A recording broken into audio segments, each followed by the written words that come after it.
ಮುಂದಿನ ಕಾರ್ಯಕ್ರಮ ನಾಳೆ ಅಂದರೆ ಗುರುವಾರ ಸಂಜೆ 6 ಗಂಟೆಗೆ. ದಯವಿಟ್ಟು ಸಮಯ ಗಮನಿಸಿ. ನಾಳೆ ಸಂಜೆ 6 ಗಂಟೆಗೆ ಮಾಸ್ತಿಯವರ ಜನ್ಮದಿನ ನಿಮಿತ್ತ ವಿಶೇಷ ಕಾರ್ಯಕ್ರಮ ಇರುತ್ತೆ.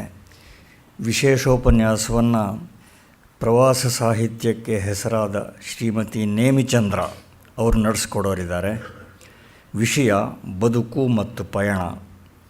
ಡಾಕ್ಟರ್ CN ರಾಮಚಂದ್ರನ್ ಅವರು ಅಧ್ಯಕ್ಷತೆ ವಹಿಸ್ತಾರೆ.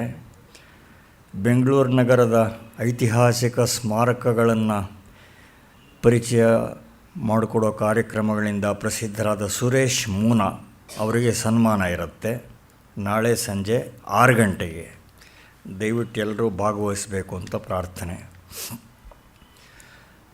ಐತಿಹಾಸಿಕವಾಗಿ ಉಪನಿಷತ್ತುಗಳು ವಿಶ್ವದ ಅತಿ ಪ್ರಾಚೀನ ಕಾಲದ ಜ್ಞಾನಾನ್ವೇಷಣೆಯ ದಾಖಲೆಗಳು ಅನ್ನೋದಂತೂ ನಿರ್ವಿವಾದವಾಗಿದೆ.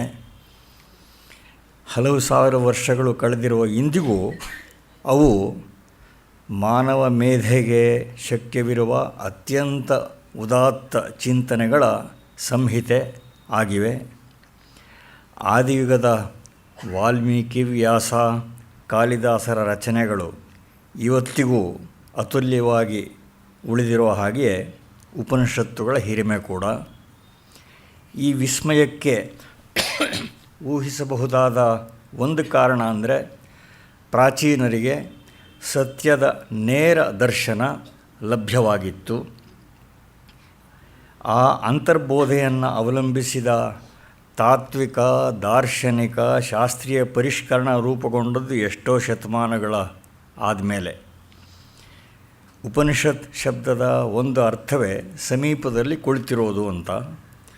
ಈ ಲಕ್ಷಣ ನಿರೂಪಣೆಯನ್ನು ಸ್ವಲ್ಪ ವಿಸ್ತರಿಸಿ ಸತ್ಯದ ಸಮೀಪದಲ್ಲಿ ಕುಳಿತುಕೊಂಡಿರೋದು ಅಂತ ಹೇಳಿದ್ರೂ ತಪ್ಪಾಗೋದಿಲ್ಲ. ಉಪನಿಷತ್ತುಗಳ ಲಿಖಿತ ರೂಪ 5-6 ಸಾವಿರ ವರ್ಷಗಳಷ್ಟು ಹಿಂದಿನದು. ಆದರೆ ಅವುಗಳಲ್ಲಿ ನಿವೇಶಗೊಂಡಿರುವ ಚಿಂತನೆ ಅದಕ್ಕೂ ಬಹಳ ಹಿಂದಿನದು ಅಂತ ಹೇಳೋದಕ್ಕೆ ಉಪನಿಷತ್ತುಗಳಲ್ಲೇ ಉದ್ದಕ್ಕೂ ನಮಗೆ ಪುರಾವೆಗಳು ಸಿಗುತ್ತವೆ.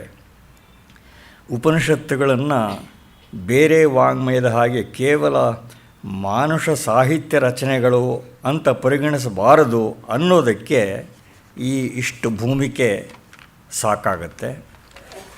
ಉಪನಿಷತ್ತುಗಳ ವಿಷಯವನ್ನು ನೋಡೋದಾದರೆ ಅದಕ್ಕಿಂತ ಮಹತ್ವದ ವಿಷಯ ಯಾವುದಾದ್ರೂ ಇರಬಲ್ಲದೆ ಅನ್ನೋದೇ ಅಕಲ್ಪನೀಯ.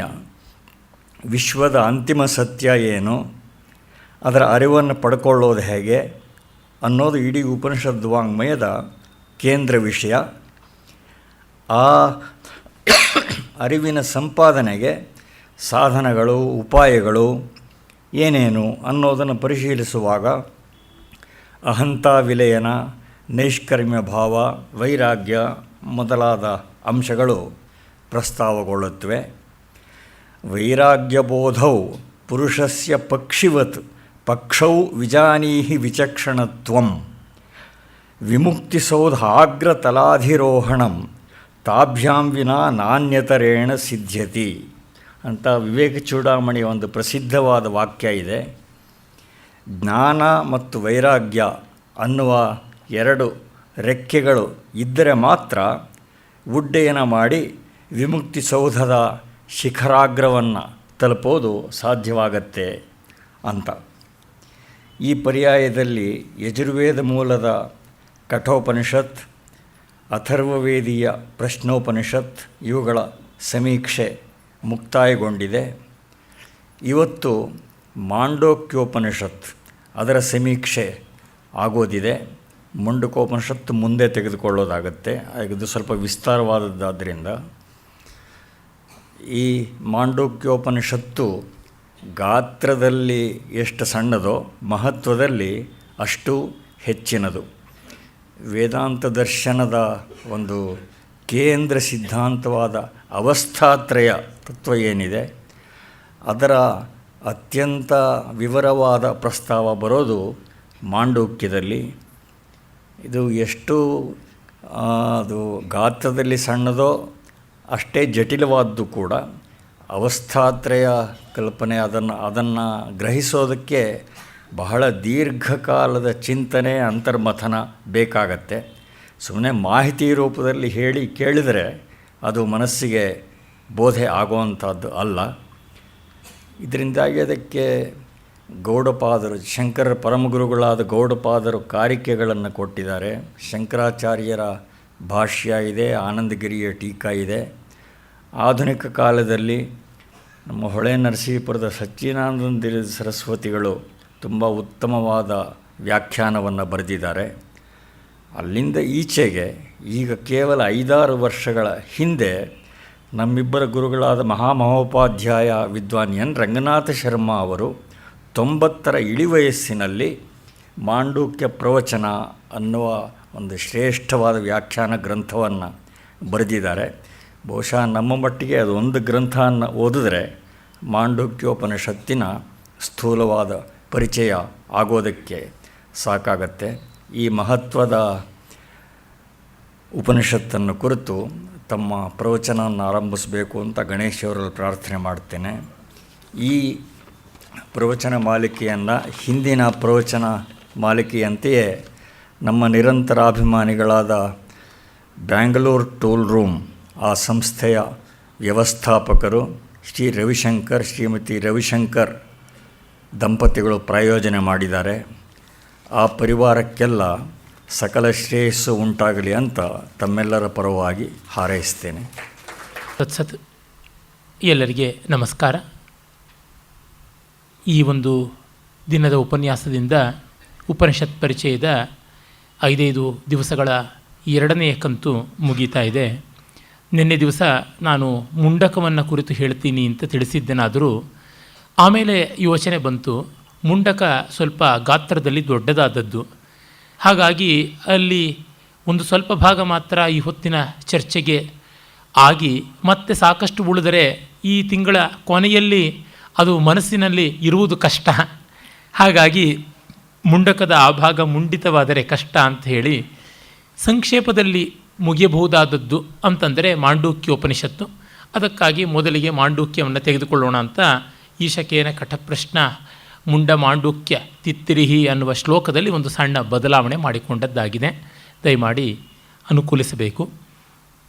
ಇನ್ನು ಈ ಮಾಂಡೂಕ್ಯೋಪನಿಷತ್ತಿನ ಬಗೆಗೆ ತೆಗೆದುಕೊಂಡರೆ ನಾನು ಈ ಉಪನಿಷತ್ ಪ್ರವಚನ ಪರಂಪರೆಯಲ್ಲಿ ಮಾತ್ರವಲ್ಲದೆ ಭಾಷಣ ಮಾಲಿಕೆಯಲ್ಲಿ ಮಾತ್ರವಲ್ಲದೆ ಮತ್ತು ಅನೇಕ ಸಂದರ್ಭಗಳಲ್ಲಿ ಒಂದು ಸ್ವಲ್ಪವೂ ಬೇಸರವಿಲ್ಲದೆ ಪುನರುಕ್ತಿಯಾಗಿ ಎಷ್ಟು ದೋಷ ಆದರೂ ಪರವಾಗಿಲ್ಲ ಅಂತ ಎಡೆಬಿಡದೆ ಹೇಳ್ತಾ ಬಂದಿದ್ದು ಅವಸ್ಥಾತ್ರಯ ಪ್ರಕ್ರಿಯೆ. ಅದೊಂದೇ ಇಲ್ಲಿರುವಂಥದ್ದು. ಇದು ಅಥರ್ವಶಾಖೆಗೆ ಸೇರಿದಂಥ ಉಪನಿಷತ್ತು. ಮಂಡೂಕ ಮಹರ್ಷಿ ಅಥವಾ ಮಂಡೂಕಿ ಶಾಖಾ ಅದಕ್ಕೆ ಸಂಬಂಧಪಟ್ಟಂಥದ್ದು ಅಂತ ಹೇಳ್ತಾರೆ. ಋಷಿಗಳ ಹೆಸರುಗಳು ಬಹಳ ವಿಲಕ್ಷಣ ಅನ್ನುವುದನ್ನು ಹಿಂದೆಯೇ ನಾನು ತಿಳಿಸಿದ್ದೆ. ಆ ಕಾರಣದಿಂದ ಆ ಬಗೆಗೆ ಹೆಚ್ಚಿನ ಊಹಾಪೋಹ ಮಾಡಿದರೆ ಅಂಥ ಪ್ರಯೋಜನ ಇಲ್ಲ. ಕೆಲವರು ವಿದ್ವಾಂಸರು ಆ ಸೂಕ್ಷ್ಮಗಳನ್ನೆಲ್ಲ ತೋರ್ಪಡಿಸುವ ಪ್ರಯತ್ನವನ್ನು ಮಾಡಿದ್ದಾರೆ.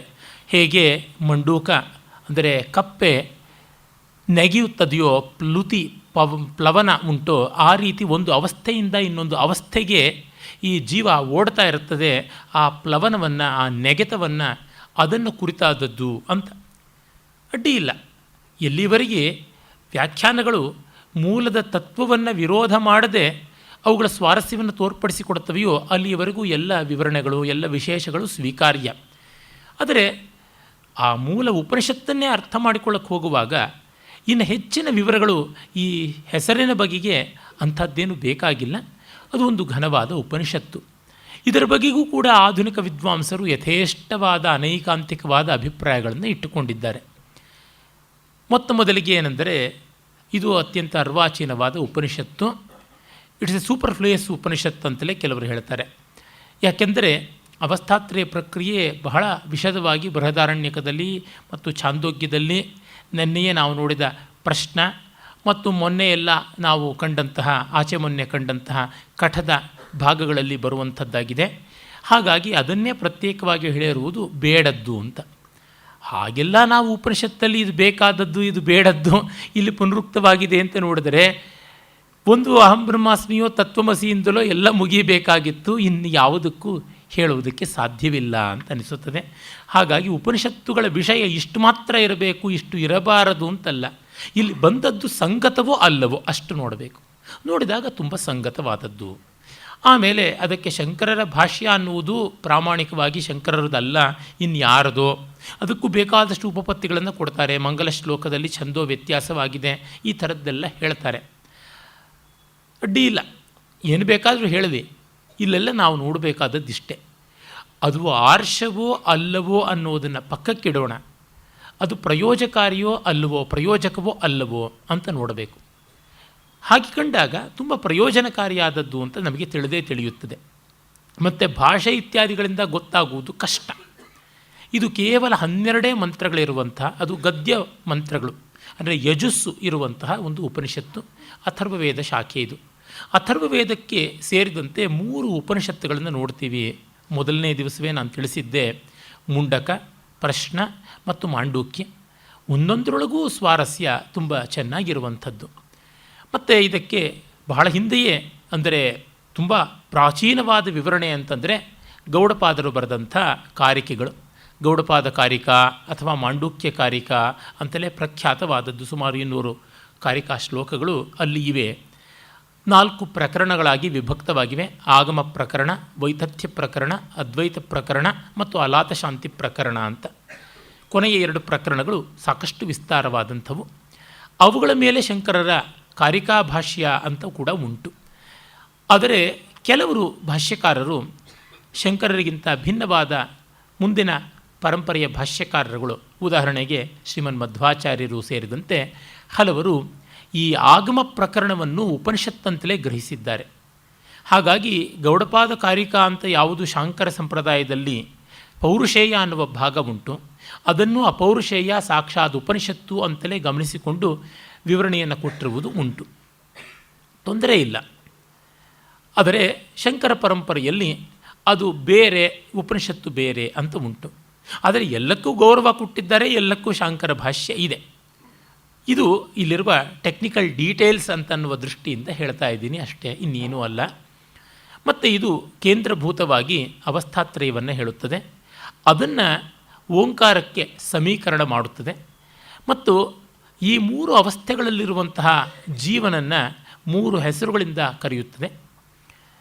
ಒಟ್ಟಿನಲ್ಲಿ ಉಪಾಸನೆಗೆ ಒಂದು ಕಡೆಗೆ, ಇನ್ನೊಂದು ಕಡೆಗೆ ಅಪ್ಪಟ ದಾರ್ಶನಿಕ ಚಿಂತನೆಗೆ, ಎರಡಕ್ಕೂ ಬರುವಂತೆ ಇದೆ. ಇದಕ್ಕೆ ಮಹೋಜ್ವಲವಾದ ವಿವರಣೆಯನ್ನು ಬರೆದಂಥವರು ಈಗಾಗಲೇ ರಾಮಸ್ವಾಮಿಯವರು ತಿಳಿಸಿದಂತೆ ಶ್ರೀ ಸಚ್ಚಿದಾನಂದೇಂದ್ರ ಸರಸ್ವತಿ ಸ್ವಾಮಿಗಳವರು ಗೌಡಪಾದ ಹೃದಯ ಅಂತನ್ನುವ ಒಂದು ವ್ಯಾಖ್ಯಾನವನ್ನು ಬರೆದಿದ್ದಾರೆ.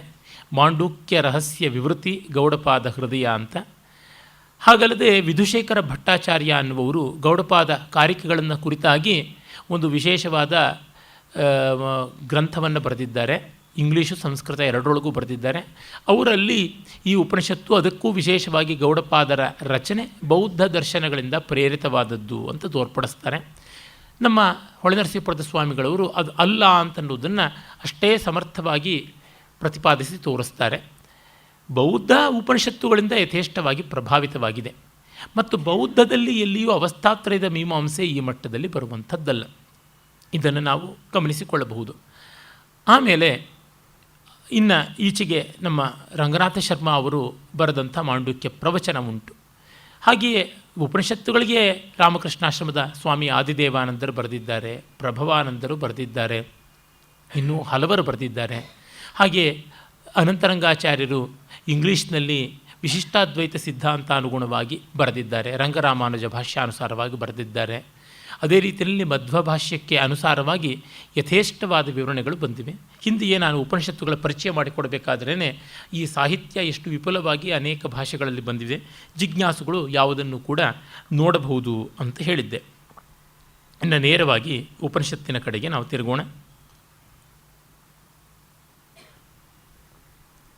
ಓಮಿತ್ಯೇತದಕ್ಷರಂ ಇದಂ ಸರ್ವಂ ತಸ್ಯ ಉಪವ್ಯಾಖ್ಯಾನಂ ಭೂತಂ ಭವದ್ಭವಿಷ್ಯದಿತಿ ಸರ್ವಮೋಂಕಾರ ಏವ ಯಚ್ಚಾನ್ಯತ್ ತ್ರಿಕಾಲಾತೀತಂ ತದಪ್ಯೋಂಕಾರ ಏವ. ಇದೆಲ್ಲವೂ ಕೂಡ ಓಂಕಾರ. ಇದೆಲ್ಲ ಮತ್ತು ಇನ್ನು ಮಿಕ್ಕಿದ್ದೆಲ್ಲವೂ ಕೂಡ ಅದರ ಉಪವ್ಯಾಖ್ಯಾನ, ಅಂದರೆ ಅದನ್ನು ಹಿಂಬಾಲಿಸಿ ಬರತಕ್ಕಂಥ ವಿವರಣೆಯಾಗಿದೆ. ಆದದ್ದು ಆಗ್ತಾ ಇರೋದು, ಆಗಬೇಕಿರುವುದು. ಭೂತ ಭವತ್ ಭವಿಷ್ಯ. ಭವತ್ ಆಗ್ತಾ ಇರುವ, ಭೂತ ಆಗಿ ಹೋದ, ಭವಿಷ್ಯ ಆಗಲಿರುವಂಥದ್ದೆಲ್ಲ ಓಂಕಾರ. ತ್ರಿಕಾಲಾತೀತವಾದದ್ದು, ತ್ರಿಕಾಲ ವ್ಯಾಪ್ತವೂ ಹೌದು, ತ್ರಿಕಾಲಾತೀತವೂ ಆದದ್ದು ಯಾವುದಿದೆ ಅದೆಲ್ಲವೂ ಕೂಡ ಓಂಕಾರ ಅಂತಲೇ. ನೆನ್ನೆಯೇ ನಾನು ಹೇಳಿದ್ದೆ, ಓಂಕಾರ ಅನ್ನುವುದನ್ನು ಆತ್ಮತತ್ವ ನಿರೂಪಣೆಗಾಗಿ ಬಳಸಿದ ಒಂದು ಸಂಕೇತ. ಅಂದರೆ ಭಾಷೆಗೇ ಒಂದು ಸಂಕೇತ. ಭಾಷೆ ಸಾಕ್ಷಾತ್ತಾಗಿ ಆ ವಸ್ತುವಲ್ಲ. ಆ ಭಾಷಾ ಸಂಕೇತವನ್ನು ನಾವು ವಸ್ತುಗಳ ನಿರ್ದೇಶನಕ್ಕೆ ತನ್ಮೂಲಕವಾಗಿ ಭಾವಗಳನ್ನು, ಕಾರ್ಯಗಳನ್ನು ನಿರ್ವಾಹ ಮಾಡೋದಕ್ಕೆ ಬಳಸ್ಕೊಳ್ತೀವಿ. ಅದರಿಂದ ಇದು ಅವಸ್ಥಾತ್ರಯ ಮೀಮಾಂಸೆಯನ್ನೇ ಸಂಕೇತ ಮಾಡುವಂತೆ ಇರುವುದು. ಅದು ನಮಗೆ ಈ ಉಪನಿಷತ್ತಿನಿಂದಲೇ ಗೊತ್ತಾಗುತ್ತದೆ. ಅದನ್ನು ಹೇಳ್ತಾ ಇದೆ. ಆದರೆ ಓಂಕಾರಕ್ಕೆ ಹಾಗಿದ್ದರೆ ಬೆಲೆಯಿಲ್ಲವೋ, ಸಂಕೇತ ಮಾತ್ರವೋ ಅಂದರೆ, ಯಾವುದು ನಮಗೆ ಬೆಲೆಯುಳ್ಳದ್ದನ್ನು ತಿಳಿಸಿಕೊಡುತ್ತದೆ ಆ ಸಾಧನದ ಬಗ್ಗೆ ಕೂಡ ಗೌರವ ಬರುವಂಥದ್ದು ಸತ್ಯ. ಅದಿಲ್ಲದೆ ಯಾವುದೂ ಇಲ್ಲ. ಉದಾಹರಣೆಗೆ ನಾವು ನಮ್ಮ ಕಾಲಿಗೆ ಮೆಟ್ಟಿಕೊಂಡು ಓಡಾಡುವುದಕ್ಕೆ ಬಳಸ್ತಕ್ಕಂಥ ಪಾದರಕ್ಷೆಗಳನ್ನು ಮಾಡುವ ಪರಿಕರಗಳನ್ನು ಆಯುಧ ಪೂಜೆ ದಿವಸ ಪೂಜೆ ಮಾಡಿ ಕಣ್ಗೊತ್ಕೋತೀವಿ. ನಮಗೆ ಪ್ರಯೋಜನಕಾರಿಯಾದದ್ದು ಅಂತ. ಪಾದರಕ್ಷೆಗಳನ್ನೇ ಮಾಡುವಂಥದ್ದು ತುಚ್ಛವು ಅಂತನ್ನುವ ಭಾವ ನಮಗೆ ಬರೋದಿಲ್ಲ. ಹಾಗಿದ್ದಾಗ ಪರಮತತ್ವವನ್ನು ತಿಳಿಯಪಡಿಸಿಕೊಡುವಂಥ ಒಂದು ಸಂಕೇತ ಏನು ಮಹಾ ಅದರ ಮಟ್ಟಿಗೆ? ಖಂಡಿತ ಅಲ್ಲ. ಜೊತೆಗೆ ಕೃತಜ್ಞತೆ ಎನ್ನುವುದು ಎಲ್ಲ ಜೀವರಾಶಿಗಳ ಲಕ್ಷಣ, ಮಾನವತೆಯ ಮಹಾಲಕ್ಷಣ. ಒಂದು ಪ್ರಾಣಿಗೆ ಕೃತಜ್ಞತೆ ಇರುತ್ತದೆ. ನಾಯಿಗೆ ಒಂದು ತುತ್ತು ಅನ್ನ ಹಾಕಿದರೆ ಮರುದಿವಸ ಬಾಲ ಅಲ್ಲಾಡಿಸಿಕೊಂಡು ಬರುತ್ತದೆ ಅಂತಂದರೆ ನಮಗೆ ಆ ಮಟ್ಟದ ಕೃತಜ್ಞತೆಯೂ ಇಲ್ಲದಿದ್ದರೆ ಹೇಗೆ? ಹೀಗಾಗಿ ನಮಗೆ ನಾವು ಏನನ್ನು ಪಡ್ಕೊಂಡ್ವಿ ಅದರ ಬಗ್ಗೆ ಕೃತಜ್ಞತೆ ಇರುವುದರಿಂದ ಅದನ್ನು ದೊಡ್ಡದು ಅಂತ ಹೇಳ್ತೀವಿ. ನಮಗೆ ದೊಡ್ಡದನ್ನು ತೋರ್ಪಡಿಸಿಕೊಡುತ್ತಲ್ಲ, ಅದಕ್ಕಾಗಿ. ಮುಂದೆ ಗೌಡಪಾದರು ತಮ್ಮ ಕಾರಿಕೆಯ ಕಟ್ಟ ಕಡೆಗೆ ದುರ್ದರ್ಶಂ ಅತಿ ಗಂಭೀರಂ ಅಜಂ ಸಾಮ್ಯಂ ವಿಶಾರದಂ ಬುದ್ಧ್ವಾ ಪದಮನಾನಾತ್ಮಂ ನಮಸ್ಕುರ್ಮೋ ಯಥಾಬಲಂ ಅಂತ ಹೇಳುವಲ್ಲಿ ಅಷ್ಟು ದೊಡ್ಡ ಪರಮತತ್ವವನ್ನು ತಿಳ್ಕೊಂಡ ಮೇಲೆ ಏನು ಮಾಡೋದಕ್ಕೆ ಸಾಧ್ಯ? ನಮ್ಮ ಕೈಲಾದಷ್ಟು ನಮಸ್ಕಾರ ಮಾಡ್ತೀವಿ ಅಂತ. ಅಂದರೆ ನಾನು ತಿಳ್ಕೊಂಡವನು ಆತ್ಮತತ್ವವನ್ನು, ನಾನು ನನ್ನನ್ನೇ ತಿಳ್ಕೊಂಡಿದ್ರೊಳಗೆ ನಮಸ್ಕಾರ ಯಾರಿಗೆ ಮಾಡಬೇಕು? ಇದು ಕುಹಕದ ಪ್ರಶ್ನೆ. ಇಡೀ ಪರಂಪರೆಯಿಂದ, ಋಷಿಗಳ ಕಾರುಣ್ಯದಿಂದ, ವೇದರ್ಷಿಗಳ ಮಂತ್ರ ಸಮೂಹದಿಂದ, ಉಮಶರ್ಷಿಗಳು, ಕಾಂಡರ್ಷಿಗಳು, ಮಹರ್ಷಿಗಳು, ಬ್ರಹ್ಮರ್ಷಿಗಳು, ಆಚಾರ್ಯರುಗಳ ಪರಂಪರೆಯಿಂದಾಗಿ ನನಗೆ ತಿಳ್ಕೊಳ್ಳೋಕ್ಕೆ ಆಯಿತು ಅನ್ನುವಂಥ ಕೃತಜ್ಞತೆ. ನಮೋ ಮಹದ್ಭ್ಯ, ನಮೋ ಮಹರ್ಷಿಭ್ಯ, ಉಮಶರ್ಷಿಭ್ಯ ಅಂತೆಲ್ಲ ಹೇಳ್ತೀವಲ್ಲ. ಹೀಗಾಗಿ ಆ ಕೃತಜ್ಞತೆ ಅನ್ನೋದು ಮುಖ್ಯವಾಗಿ ಬರುತ್ತದೆ.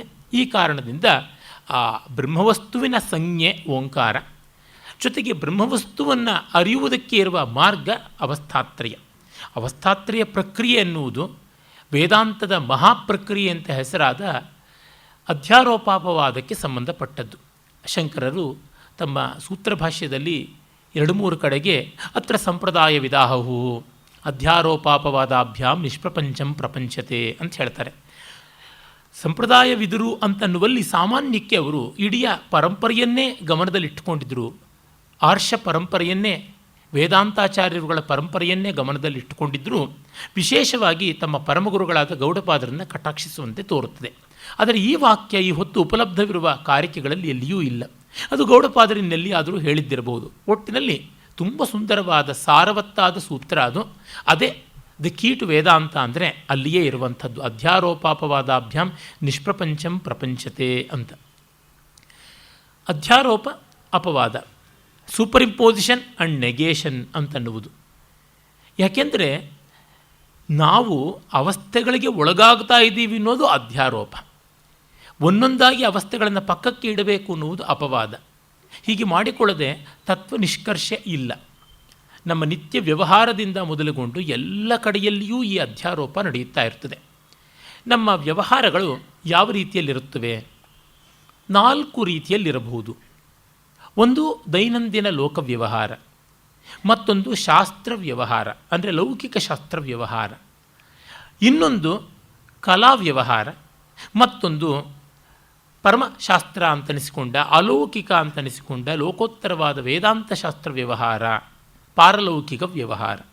ಈ 4 ಚಟುವಟಿಕೆಗಳಲ್ಲಿಯೂ ಅಧ್ಯಾರೋಪಾಪವಾದವೇ ಇರುವಂಥದ್ದು. ಉದಾಹರಣೆಗೆ ಮೊದಲು ಲೋಕದ ವರ್ತನೆಯನ್ನು ಕುರಿತು ಗಮನಿಸೋಣ. ಲೋಕ ವ್ಯವಹಾರದಲ್ಲಿ ನಾವು ಮತ್ತೆ ಮತ್ತೆ ಅಧ್ಯಾರೋಪ ಅಪವಾದ ಮಾಡ್ತಾ ಇದ್ದೀವಿ. ಉದಾಹರಣೆಗೆ, ಗೋಖಲೆ ಸಂಸ್ಥೆಗೆ ಬರಬೇಕು ಅಂತ ಯಾರಾದರೂ ಬೆಂಗಳೂರು ಬಸ್ ಸ್ಟಾಪ್ನಲ್ಲಿ ಬಸ್ ಸ್ಟ್ಯಾಂಡ್ನಲ್ಲಿ ನಿಂತ್ಕೊಂಡು, ರೈಲ್ವೆ ಸ್ಟೇಷನ್ನಲ್ಲಿ ನಿಂತ್ಕೊಂಡು ಕೇಳಿದ್ರೆ, ನೋಡಿ ಸೀದಾ ಮೆಜೆಸ್ಟಿಕ್ದು ಬಸ್ ಸ್ಟೇಷನ್ ಇದೆಯಲ್ಲ ಇದರಿಗೆ ಅಲ್ಲಿ ಹೋಗಿ ಅಂತ, ಅದು ಆರೋಪ. ಗೋಖಲೆ ಇನ್ಸ್ಟಿಟ್ಯೂಟ್ಗೆ ಹೋಗಬೇಕಾದ್ರೂ ಅಲ್ಲಿ ಯಾಕೆ ಹೋಗಬೇಕು? ಅಲ್ಲಿಂದ ನೀವು 36 ಮತ್ತೊಂದು ಮಗದೊಂದು ಬಸ್ ಹೇಳ್ಬಿಟ್ಟು ಅದನ್ನು ಹಿಡೀರಿ, ಅದರದ್ದು ಅಪವಾದ ಆಗಿದೆ. ಅಲ್ಲಿಂದ ರಾಮಕೃಷ್ಣಾಶ್ರಮಕ್ಕೆ ಬನ್ನಿ, ರಾಮಕೃಷ್ಣಾಶ್ರಮಕ್ಕೆ ಅಲ್ಲ ಹೋಗಬೇಕಾದಿದ್ದು, ಮತ್ತೊಂದು ಆರೋಪ. ಅಲ್ಲಿ ಇಳೀರಿ, ಇಳಿದ ನೇರವಾಗಿ ನಡ್ಕೊಂಡು ಬನ್ನಿ, ದೊಡ್ಡ ಗಣಪತಿ ದೇವಸ್ಥಾನ BMS ಕಾಲೇಜು ಅದರ ಹತ್ರಕ್ಕೆ ಬನ್ನಿ, ಮತ್ತೊಂದು ಅಧ್ಯಾರೋಪ. ಆಮೇಲೆ ಅದರಿಂದ ಸ್ವಲ್ಪ ಮುಂದಕ್ಕೆ ಹೋಗಿ, ಅಲ್ಲೇ ಕಾಣಿಸುತ್ತೆ ಅಪವಾದ. ಗೋಖಲೆ ಇನ್ಸ್ಟಿಟ್ಯೂಟ್ ಯಾವುದು ಅಂತ ಕಡೆಗೂ ಹೇಳಲಿಲ್ಲ, ಅಲ್ಲಿಗೆ ಬನ್ನಿ ತಾನಾಗಿ ಗೊತ್ತಾಗುತ್ತದೆ ಅಂತ. ಹೀಗೆ ಸಾಮಾನ್ಯ ಲೋಕ ವ್ಯವಹಾರದಲ್ಲಿ ಇದೇ ಇರುವಂಥದ್ದು. ಇದೇ ಮತ್ತಷ್ಟು ಪರಿಷ್ಕೃತ ರೂಪದಲ್ಲಿ ಶಾಸ್ತ್ರದಲ್ಲಿ ಕೂಡ ಇರುವಂಥದ್ದಾಗುತ್ತದೆ. ಅದು ಹೇಗೆ? ಬಹಳ ಸರಳವಾದ ಒಂದು ರೀತಿಯಲ್ಲಿ ನೋಡೋದಿದ್ದರೆ ನಮಗೆ ಗೊತ್ತಾಗುತ್ತದೆ. ಒಂದು ಲೋಹವನ್ನು ನಾವು ನಿಷ್ಪಾದನೆ ಮಾಡಬೇಕು ಅಂದರೆ, ಕಬ್ಬಿಣವನ್ನು ಮತ್ತೊಂದನ್ನು ಮಗದೊಂದನ್ನು ನಿಷ್ಪಾದನೆ ಮಾಡಬೇಕು ಅಂದರೆ ಅದರ ಅದುರನ್ನು ತೆಗೆದುಕೊಂಡು ಆ ಅದರಿಗೆ ಯಾವುದಾದ್ರೂ ಫ್ಲಕ್ಸ್ ಅಂತ ಸೇರಿಸಿ ಅದನ್ನು ಕಾಯಿಸಿ ಕರಗಿಸಿ ಅದರ ಮೇಲೆ ಕಿಟ್ಟ ಸ್ಲ್ಯಾಗ್ ಯಾವುದು ಬರ್ತದೆ ಅದನ್ನು ಪ್ರತ್ಯೇಕವಾಗಿ ಬಸಿದು ಕೆಳಗಿರುವ ಲೋಹ ತಗೊಳ್ಳೋದು. ಅಂದರೆ ಅದಕ್ಕೆ ಬೇಡದ್ದನ್ನು ಒಂದು ಹಾಕಿದ್ದು, ಆಮೇಲೆ ಎಲ್ಲವನ್ನೂ ಕರಗಿಸಿ ಬೇಡದ್ದನ್ನು ಪಕ್ಕಕ್ಕೆ ತೆಗೆದು ಬೇಕಾದ್ದನ್ನು ಉಳಿಸಿಕೊಂಡದ್ದು. ಈಗ ನೋಡಿ, ಡಿಕ್ಯಾಂಟೇಷನ್ ಅಂತ ನಾವು ಪ್ರಾಥಮಿಕ ಶಾಲೆಯಲ್ಲಿ ಓದ್ಕೊಳ್ತಕ್ಕಂಥದ್ದು ರಸಾಯನಶಾಸ್ತ್ರದ ವ್ಯವಹಾರದಲ್ಲಿ.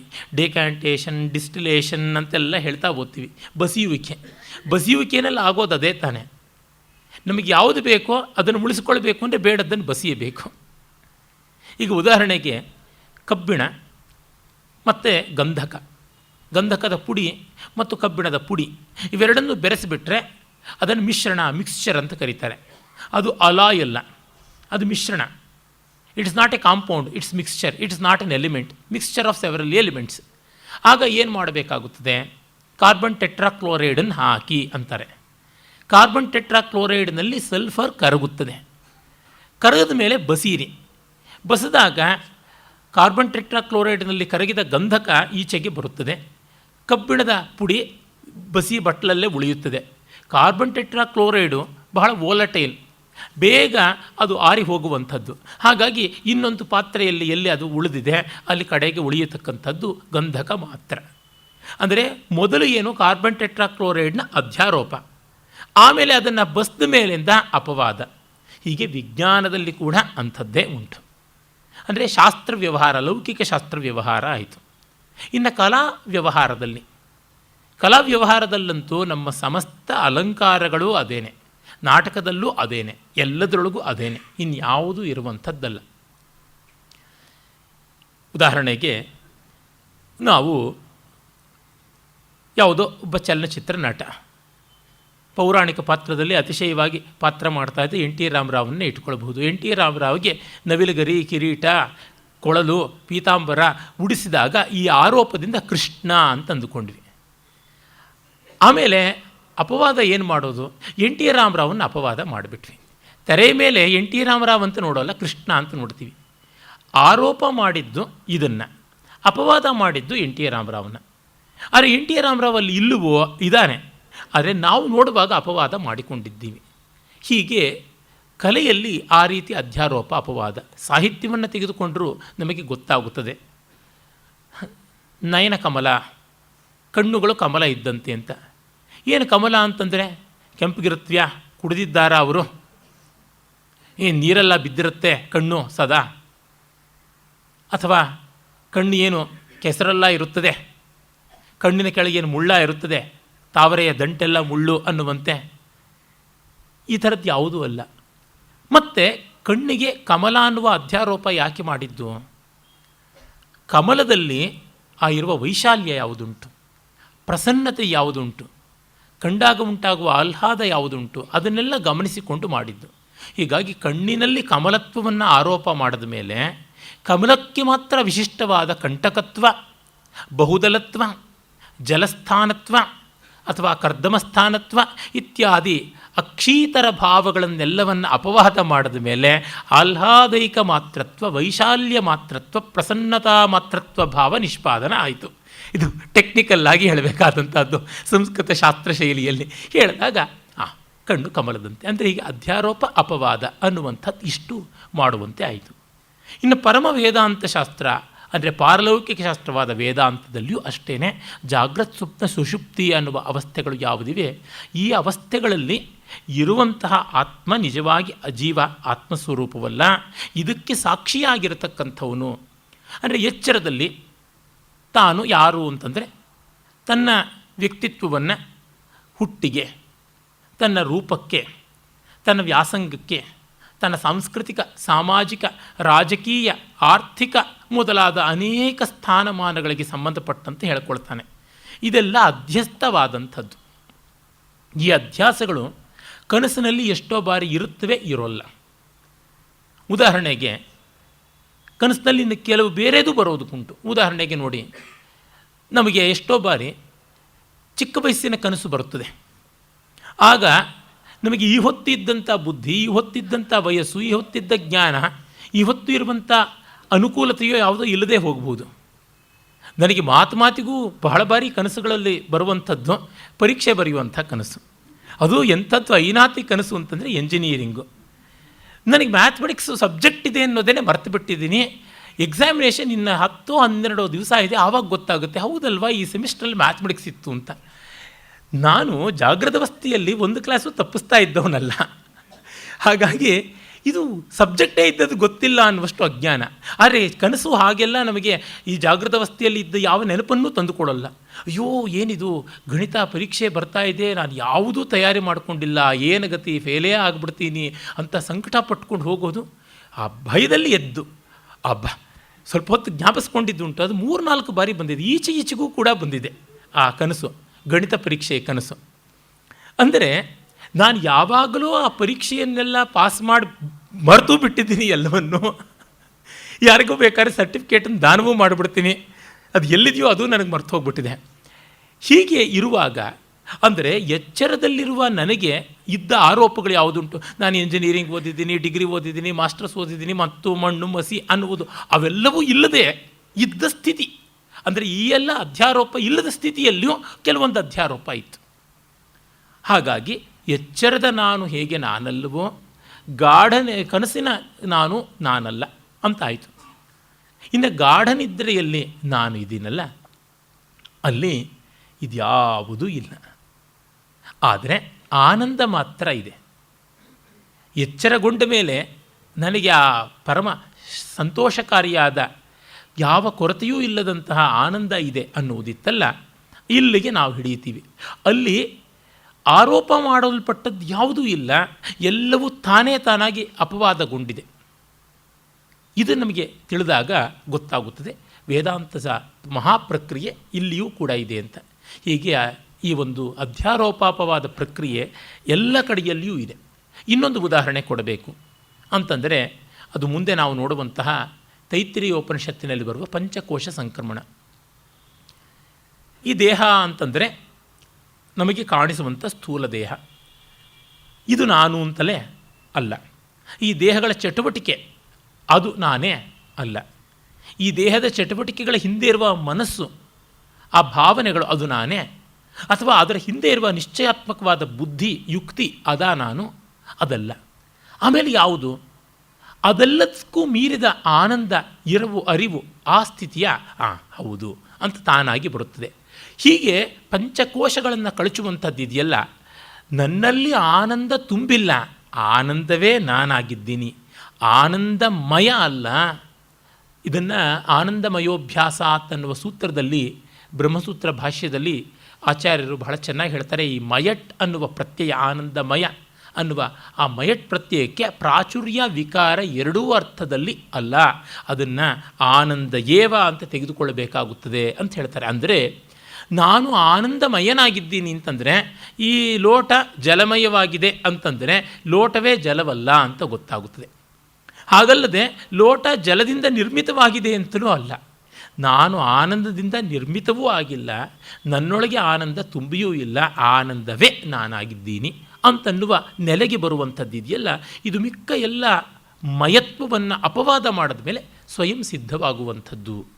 ಅನ್ನಮಯ, ಪ್ರಾಣಮಯ, ಮನೋಮಯ, ವಿಜ್ಞಾನಮಯ, ಆನಂದಮಯ, ಇದನ್ನು ಮಯತ್ವವನ್ನು ಪಕ್ಕಕ್ಕಿಟ್ಟಾಗ ಆಗುತ್ತದೆ ಅಂತ.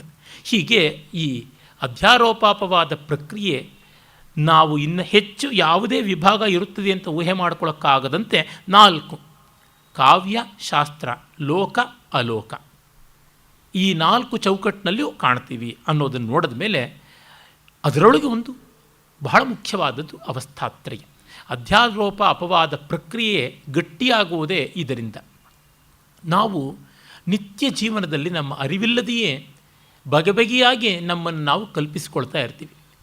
ಶಂಕರರು ಬ್ರಹ್ಮಸೂತ್ರ ಭಾಷ್ಯ ಅಥವಾ ಶಾರೀರಕ ಭಾಷ್ಯದ ಪ್ರಥಮ ಭಾಗದಲ್ಲಿಯೇ ಉಪೋದ್ಘಾತ ಅಂತ ಯಾವುದು ಪೀಠಿಕೆಯಾಗಿ ಬರೆದಿದ್ದಾರೆ, ಅಧ್ಯಾಸ ಭಾಷ್ಯದಲ್ಲಿಯೇ ಸ್ಥೂಲೋಹಂ, ಕೃಶೋಹಂ, ಕಾಣಃ, ಖಂಜಃ ಅಂತ ಹೀಗೆ ನಾನು ದಪ್ಪ, ನಾನು ಸಣ್ಣ, ನಾನು ಕುರುಡು, ನಾನು ಮೆಳ್ಳೆ, ನಾನು ಜಾಣ, ನಾನು ಪೆದ್ದ ಅಂತ ಅನ್ನುವಲ್ಲಿ ನನ್ನ ಸ್ವಭಾವಕ್ಕಿಂತ ಭಿನ್ನವಾದದ್ದನ್ನೆಲ್ಲ ಆರೋಪ ಮಾಡಿಕೊಂಡಿದ್ದೀನಿ.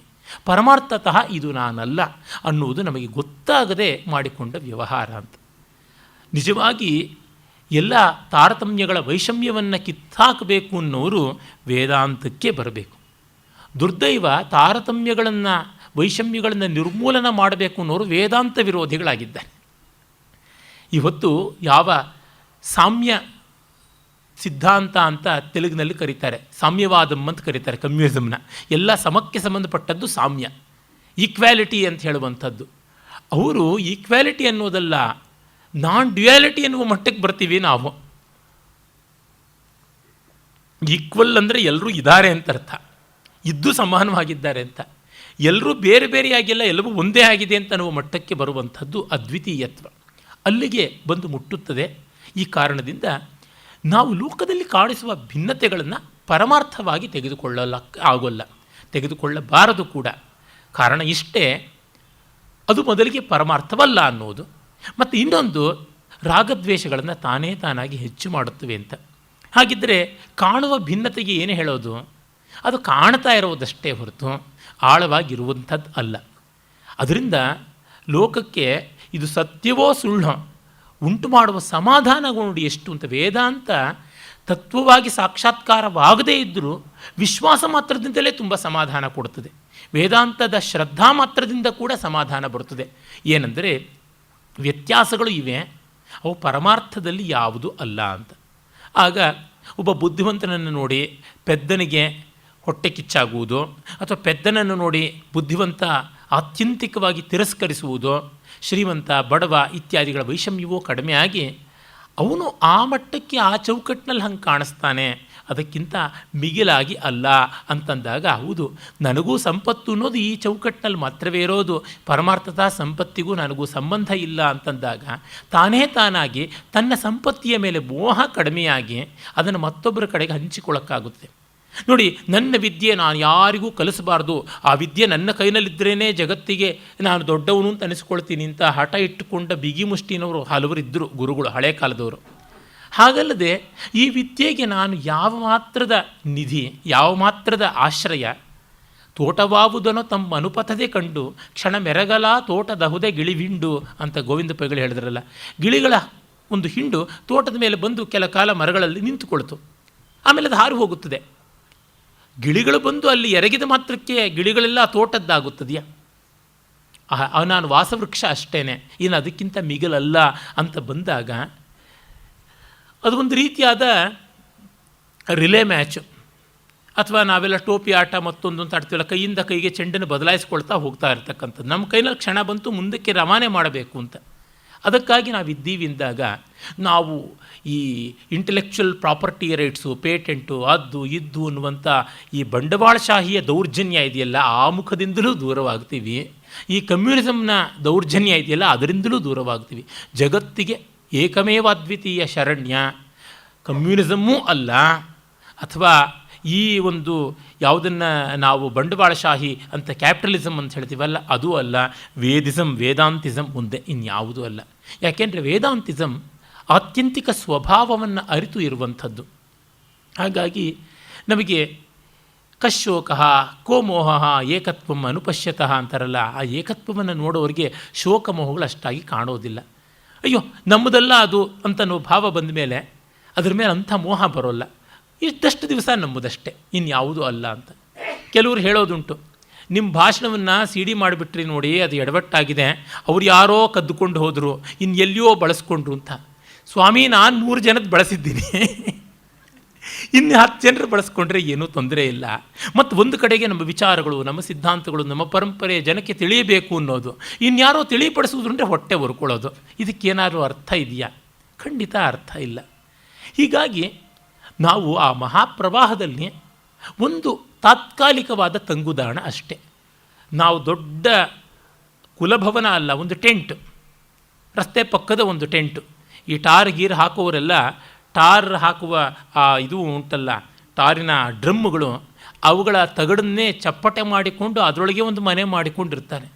ಅಲ್ಲಿ ಟಾರ್ ಹಾಕಿದ ಮೇಲೆ ಇನ್ನೊಂದು ಕಡೆಗೆ ಅದನ್ನು ವರ್ಗಾಯಿಸಿಕೊಂಡು ಹೋಗ್ತಾರೆ. ಅಲ್ಲಿ ನಿಲ್ಲೋಕ್ಕಾಗೋಲ್ಲ, ಕೂತ್ಕೊಂಡೇ ಇರಬೇಕು. ಅಷ್ಟು ಇಕ್ಕಟ್ಟಾದದ್ದು ಈಗಲೂಗಳ ತರಹ ಇರುತ್ತವೆ. ಆ ರೀತಿಯಾದದ್ದಷ್ಟೇ ನಮ್ಮಗಳದು, ಇನ್ನೇನೂ ಅಲ್ಲ. ಹೀಗೆ ವೇದಾಂತ ನಮಗೆ ಅನುಭವಜನ್ಯವಾದ ಜ್ಞಾನವನ್ನು ಕೊಟ್ಟು ಬ್ರಹ್ಮವನ್ನಾಗಿಸುವುದಂತೂ ನಿಜ. ಅದು ಆಗದೇ ಇದ್ದರೂ ಕೂಡ ಜಗತ್ತನ್ನು ಸಹನೀಯವಾಗಿ ಮಹನೀಯವಾಗಿ ಮಾಡುತ್ತದೆ.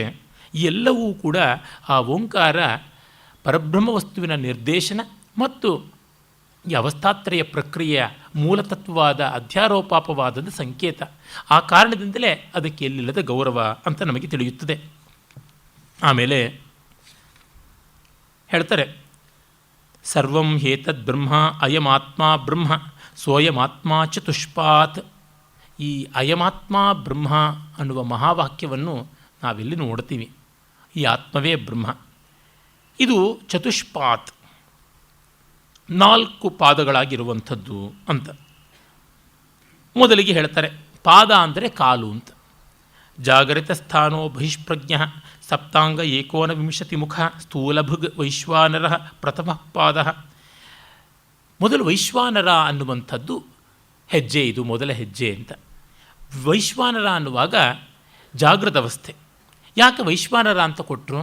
ಇಲ್ಲಿ ಆಹಾರವನ್ನು ಪಚನ ಮಾಡಿಕೊಂಡು ತನ್ಮೂಲಕವಾಗಿ ಉಂಟಾದ ಪ್ರಾಣಶಕ್ತಿಯಿಂದ ಜಗತ್ತಿನ ವ್ಯವಹಾರಗಳನ್ನು ಚಟುವಟಿಕೆಯನ್ನೆಲ್ಲ ನಡೆಸುವಂಥದ್ದಾಗಿದೆ. ಮತ್ತು ವಿಶ್ವಕ್ಕಾಗಿರುವಂಥದ್ದು ಎಲ್ಲ ಕಡೆಗೂ ಚಟುವಟಿಕೆಯನ್ನು ಪಂಚ ಜ್ಞಾನೇಂದ್ರಿಯಗಳಿಂದ ಮತ್ತು ಪಂಚಕರ್ಮೇಂದ್ರಿಯಗಳಿಂದ, ಮನೋಬುದ್ಧಿ ಅಹಂಕಾರ ಚಿತ್ತ ಅನ್ನುವ ಅಂತರಿಂದ್ರಿಯ ಚತುಷ್ಕದಿಂದ, ವಾಕ್ಕು ಅನ್ನುವ ಅಂತರ್ಬಹಿರಿಂದ್ರಿಯದಿಂದ, ಹೀಗೆ ಒಟ್ಟು 15 ಇಂದ್ರಿಯಗಳ ಮೂಲಕವಾಗಿ ನಿರಂತರ ಚಟುವಟಿಕೆ ನಡೀತಾ ಇರ್ತದೆ. ಅದು ವೈಶ್ವಾನರ ಅಂತನ್ನುವಂಥದ್ದು. ಸ್ಥೂಲ ಭುಕ್ ಅಂದರೆ ಸ್ಥೂಲವಾದದ್ದು. ನಮ್ಮ ಜಾಗೃತ್ತು ತೋರ ಅಂದರೆ ದಪ್ಪ. ಕಾರಣ ಇಷ್ಟೇ, ಎಲ್ಲ ರೀತಿಯ ಚಟುವಟಿಕೆಗಳು ದೇಹ ಇಂದ್ರಿಯ ಇತ್ಯಾದಿಗಳಿಂದ ಆಗುವುದರಿಂದ ನಾವು ಅಷ್ಟರ ಮಟ್ಟಿಗೆ ಗ್ರಾಸ್ ಆಗಿ ಸ್ಥೂಲವಾಗಿ ನೋಡ್ತೀವಿ. ಸೂಕ್ಷ್ಮತೆ ಮನಸ್ಸಿಗೆ ಒದಗಿ ಬರುವಂಥದ್ದು ಕನಸಿನಲ್ಲಿ. ಆ ಕನಸಿನ ಬಗೆಗೆ ಮುಂದೆ ಅವರು ಹೇಳ್ತಾರೆ. ಸ್ವಪ್ನಸ್ಥಾನ ಅಂತಃಪ್ರಜ್ಞ ಸಪ್ತಾಂಗ 19 ಮುಖ ಪ್ರವಿವಿಕ್ತ ಭುಕ್ ತೈಜಸ ದ್ವಿತೀಯ ಪಾದ. ಇನ್ನು ಸ್ವಪ್ನಾವಸ್ಥೆಯ ಅಂಶ 2ನೇ ಪಾದ, ಅದು ಸಪ್ತಾಂಗ. ಅಂದರೆ ಅದು ಸಪ್ತಾಂಗ 7 ಅಂಗಗಳಿಂದ ಕೂಡಿರುವಂಥದ್ದು ಅಂತಂದರು. 19 ಮುಖಗಳಿಂದ ಕೂಡಿರತಕ್ಕಂಥದ್ದು. ಮತ್ತು ಸೂಕ್ಷ್ಮ ಭುಕ್, ಪ್ರವಿವಿಕ್ತ ಭುಕ್ ಅಂದರೆ ಸೂಕ್ಷ್ಮ ಭೋಗಿಯಾದದ್ದು, ತೈಜಸ ಅಂತ ಹೆಸರಾದದ್ದು ಅಂತ. ಮೊದಲನೇದರೊಳಗೆ 19 ಮುಖ ಅಂತ ಕರೆದರು. ಆ 19 ಮುಖ ಆಮೇಲೆ ಇಲ್ಲಿ 17 19 ಇಲ್ಲಿ ಮತ್ತೆ 19 ಮುಖ ಅಂದರು. 7 ಅಂಗ ಉಳ್ಳದ್ದು ಅಂತಂದರು. ಅದರ ವಿವರಣೆಗಳನ್ನು ಕೂಡ ಭಾಷ್ಯಕಾರರು ಕೊಡ್ತಾರೆ. ನಮಗೆ ಗೊತ್ತಾಗುತ್ತದೆ ಅದು ಯಾವುದು ಅಂತ. ಈ ವಿವರಗಳನ್ನಷ್ಟನ್ನು ನೋಡಿದಾಗ ನಮಗೆ ತಿಳಿಯುತ್ತದೆ. ಬುದ್ಧೀಂದ್ರಿಯಗಳು, ಕರ್ಮೇಂದ್ರಿಯಗಳು, ಪಂಚಪ್ರಾಣಗಳು, ಮನಸ್ಸು, ಬುದ್ಧಿ, ಅಹಂಕಾರ, ಚಿತ್ತ ಇವುಗಳೆಲ್ಲ ಸೇರಿಕೊಂಡು 19 ಆಗುವಂಥದ್ದು ಅಂತ. ಸಂಖ್ಯೆ ಹೆಚ್ಚು ಕಡಿಮೆ ಆಗಬಹುದು, ತಾತ್ಪರ್ಯವಿಷ್ಟೇ. ಯಾಕೆಂದರೆ ಕೆಲವು ಕಡೆ ಅಂತರಿಂದ್ರಿಯವನ್ನು ಅಂದರೆ ಅಂತಃಕರಣವನ್ನು 4 ಆಗಿ ಹೇಳುವುದುಂಟು, ಕೆಲವು ಕಡೆ 3 ಆಗಿ ಹೇಳುವುದುಂಟು, ಕೆಲವು ಕಡೆ ಒಂದೇ ಆಗಿ ಕೂಡ ಹೇಳುವುದುಂಟು. ಇನ್ನು ಕೆಲವು ಕಡೆ ಇಂದ್ರಿಯ ದ್ವಾರಗಳನ್ನು ಹೇಳುವಾಗ ಮೂಗನ್ನು ಒಂದು ಅಂತ ತೆಗೆದುಕೊಳ್ಳದೆ ಎರಡು ಹೊಳ್ಳೆಗಳಾಗಿ ಎರಡು ಅಂತ ತೆಗೆದುಕೊಳ್ಳೋದು ಉಂಟು. ಹೀಗೆ ಬೇರೆ ಬೇರೆ ವ್ಯತ್ಯಾಸಗಳು ಬರ್ತವೆ. ಆ ಸಂಖ್ಯೆಗಳ ಬಗ್ಗೆ ತುಂಬ ನಿರ್ದಿಷ್ಟವಾಗಿ ಜಿದ್ದು ಮಾಡಬೇಕಾಗಿಲ್ಲ. ತಾತ್ಪರ್ಯವಾಗಿ ಇಷ್ಟೇ, ಈ ಇಂದ್ರಿಯ ದ್ವಾರಗಳಿಂದ ಎಲ್ಲ ಸ್ವೀಕಾರವಾಗಿ ಬರುತ್ತದೆ ಅಂತ ನಮಗೆ ಗೊತ್ತಾಗುತ್ತದೆ. ತೈಜಸ ಅಂತ ಯಾಕೆ ಅಂದರೆ ಸ್ವಪ್ನದಲ್ಲಿ ಆ ಮನೋಮಾತ್ರದಿಂದಲೇ ಎಲ್ಲವನ್ನೂ ಗ್ರಹಿಸ್ತಾನೆ ಅಂತ. ಇದು ಜಾಗೃತ ದೃಷ್ಟಿಯಿಂದ ಇವನ್ನೆಲ್ಲ ಹೇಳ್ತಾ ಇದೆ. ಇಡೀ ಉಪನಿಷತ್ತು ಈ ಪ್ರಕರಣವನ್ನೆಲ್ಲ ನಾವು ಎಚ್ಚರದಿಂದ ನೋಡ್ತಾ ಇರೋದ್ರಿಂದ ಎಚ್ಚರದ ದೃಷ್ಟಿಯಿಂದ ಹೇಳ್ತಿದೆ.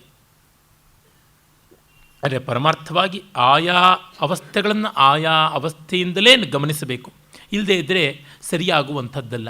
ಅದು ಹೇಗೆಂದರೆ ಹಿಂದೋಳವನ್ನು ಕೇಳುವಾಗ ಷಡ್ಜವನ್ನು ಹಿಂದೋಳದ ಷಡ್ಜವಾಗಿಯೇ ಕೇಳಬೇಕು.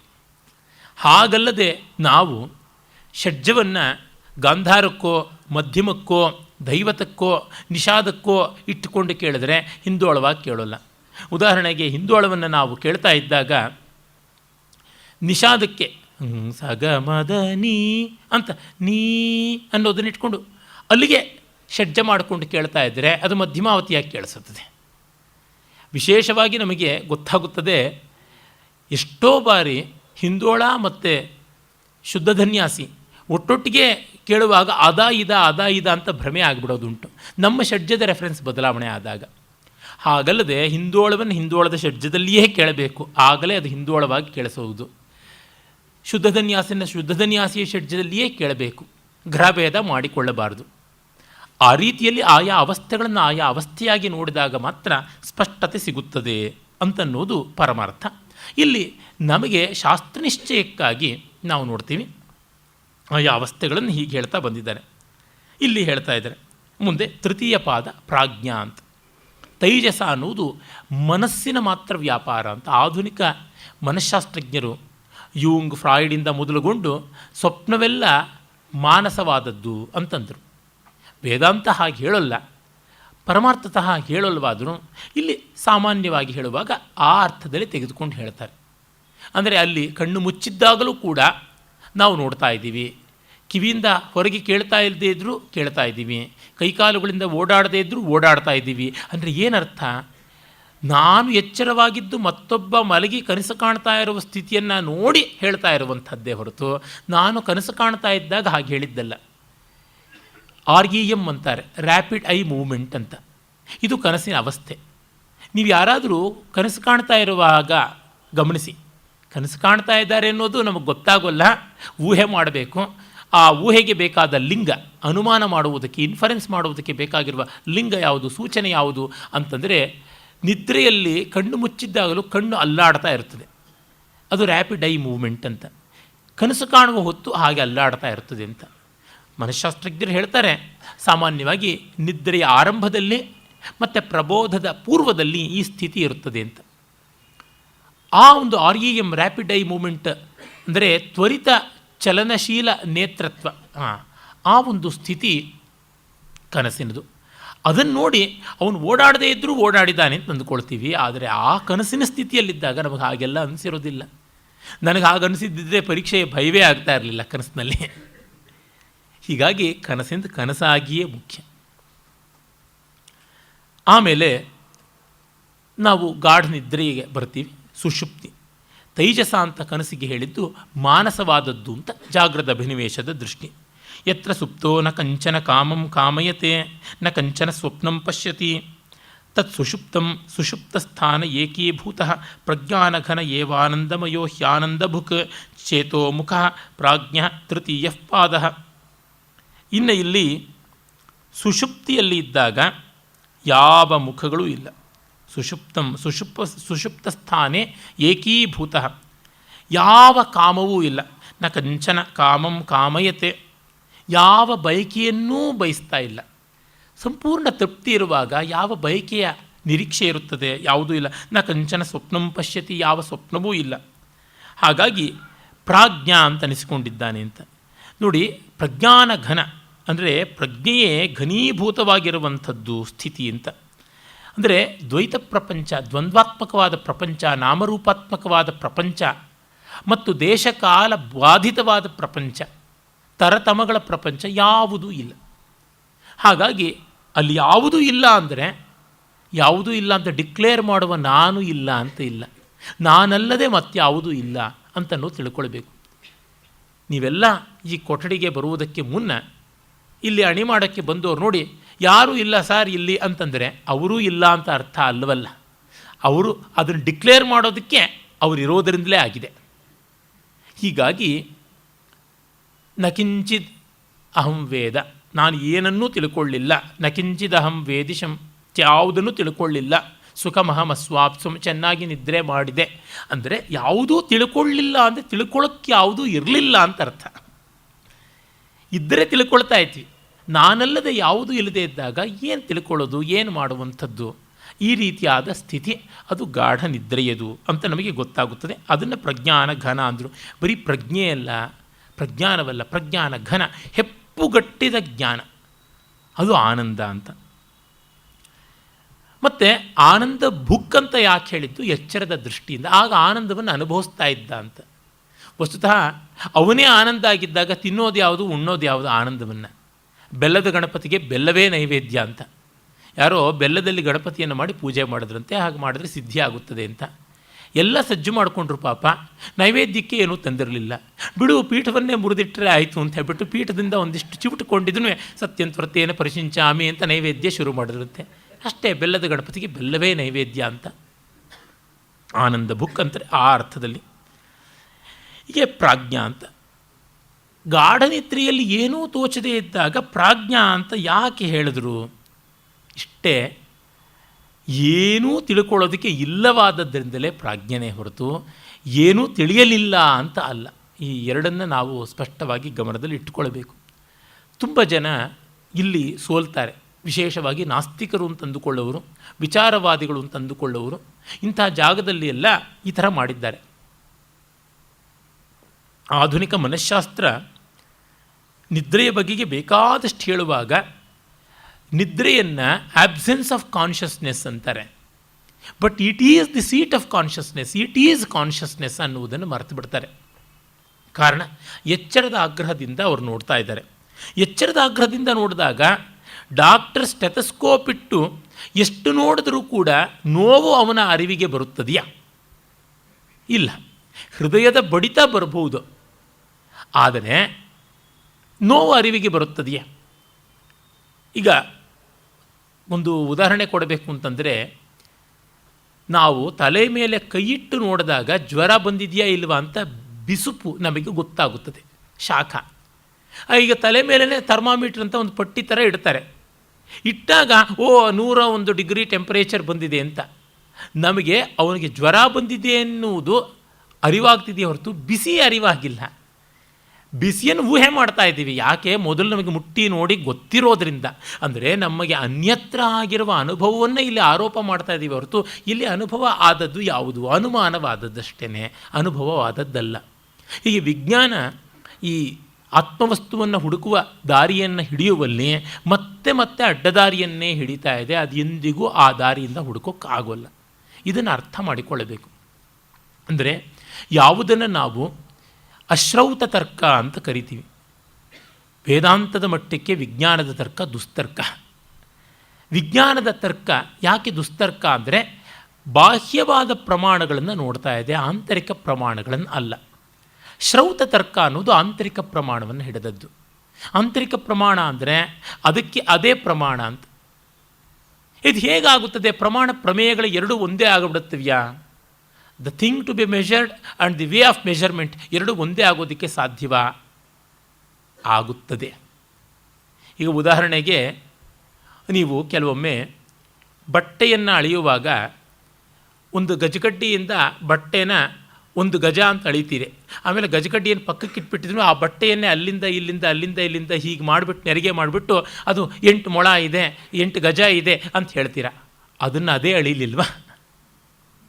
ಈ ರೀತಿಯಾಗಿ ಅದನ್ನು ಅದೇ ಅಳೆಯುವಂಥದ್ದು ಅನ್ನೋದು ಇದೆ. ಸ್ವತಃ ಪ್ರಾಮಾಣ್ಯ, ಪ್ರಮಾಣ ಪ್ರಮೇಯಗಳ ಎರಡೂ ಅಭಿನ್ನವಾಗಿ ಹೋಗುವಂಥ ಸ್ಥಿತಿ ಅನ್ನೋದು ಒಂದು ಉಂಟು. ಎಲ್ಲಕ್ಕಿಂತ ಮಿಗಿಲಾಗಿ ನನಗೆ ಅರಿವಿಗೆ ಬರ್ತಾ ಇದ್ದ ಮೇಲೆ ಇನ್ಯಾತಕ್ಕೆ? ನನಗೆ ಸ್ಪಷ್ಟತೆ ಆಗುವುದಕ್ಕಾಗಿ ಪ್ರಮಾಣ, ನನಗೆ ಸ್ಪಷ್ಟತೆ ಇದ್ದ ಮೇಲೆ ಯಾತಕ್ಕೆ? ಯಾರೋ ರೆಕಮೆಂಡ್ ಮಾಡ್ತಾರೆ, ಇದು ತುಂಬ ಚೆನ್ನಾಗಿದೆ ಸರ್ ತಿಂಡಿ, ತಿಂದು ನೋಡಿ ಗೊತ್ತಾಗುತ್ತೆ ಅಂತ. ನಾನು ತಿಂದು ನೋಡಿದ್ದೀನಿ, ಚೆನ್ನಾಗಿಲ್ಲ, ದೂರ ಇಡ್ತೀನಿ ಅಂತೀನಿ. ಇಲ್ಲ ತಿಂದು ನೋಡಿ ಅಂದರೆ ನಿಮ್ಮ ನಾಲಿಗೆಗೆ ಅದು ಚೆನ್ನಾಗಿರ್ಬೋದು, ನನ್ನ ನಾಲಿಗೆಗೆ ಚೆನ್ನಾಗಿಲ್ಲ ಅಂತ. ಅಂದರೆ ನಮ್ಮ ಸ್ವಾನುಭೂತ್ಯೈಕಮಾನ ಅನ್ನುವಂಥದ್ದು ಉಂಟಲ್ಲ ಅದು. ಹಾಗಾಗಿ ಇಲ್ಲಿ ನಾವು ವ್ಯತ್ಯಾಸವನ್ನು ಅರ್ಥ ಮಾಡಿಕೊಳ್ಬೇಕು. ತುಂಬ ಜನಕ್ಕೆ ಹಾಗೆ ಗೊತ್ತಿಲ್ಲದೆ ವಿಜ್ಞಾನವನ್ನು, ವೇದಾಂತವನ್ನು, ಲೋಕವನ್ನು, ಅಲೋಕವನ್ನು ಎಲ್ಲ ಸಂಕರ ಮಾಡ್ತಾರೆ. ಅದು ಅಯುಕ್ತವಾದದ್ದು. ಆಯಾ ಶಾಸ್ತ್ರಗಳ ಮರ್ಯಾದೆ ಅಂತ ಒಂದು ಉಂಟು. ವೇದಾಂತವಾದರೂ ಶಾಸ್ತ್ರಾಣಾಂ ಶಾಸ್ತ್ರಂ, ಬ್ರಹ್ಮವಿದ್ಯಾ ಅಂತೀವಲ್ಲ, ವಿದ್ಯಾನಾಂ ವಿದ್ಯಾ, ಆ ರೀತಿಯಾಗಿರುವಂಥದ್ದು. ಅದರ ಅಳತೆಗೋಲುಗಳು ಮಿಕ್ಕವಕ್ಕಿಂತ ಹೆಚ್ಚು ವ್ಯಾಪಕವಾಗಿರೋದೇ ನಮಗೆ ದೊಡ್ಡ ಕಷ್ಟ ಆಗಿದೆ. ನಮಗೆ ಪ್ರತ್ಯೇಕವಾಗಿದ್ದು ಅರ್ಥ ಆಗಿದೆ. ನಾವು ಚಿಲ್ಲರೆ ಕಾಸುಗಳಲ್ಲಿ ವ್ಯವಹಾರ ಮಾಡ್ತಾ ಇರೋರಿಗೆ ಏಕಕಾಲದಲ್ಲಿ 10,000 ರೂಪಾಯಿನ ನೋಟನ್ನು ಮುಂದೆ ಇಟ್ಟು ಆ ಥರದ್ದೊಂದು ಕಂತೆಗಳನ್ನೇ ಕೊಟ್ಟು ಈ ಕ್ಷಣದಲ್ಲಿ ಖರ್ಚು ಮಾಡಿಕೊಂಡು ಬಾ ಅಂದರೆ ನಾವು ಏನು ಮಾಡೇವು?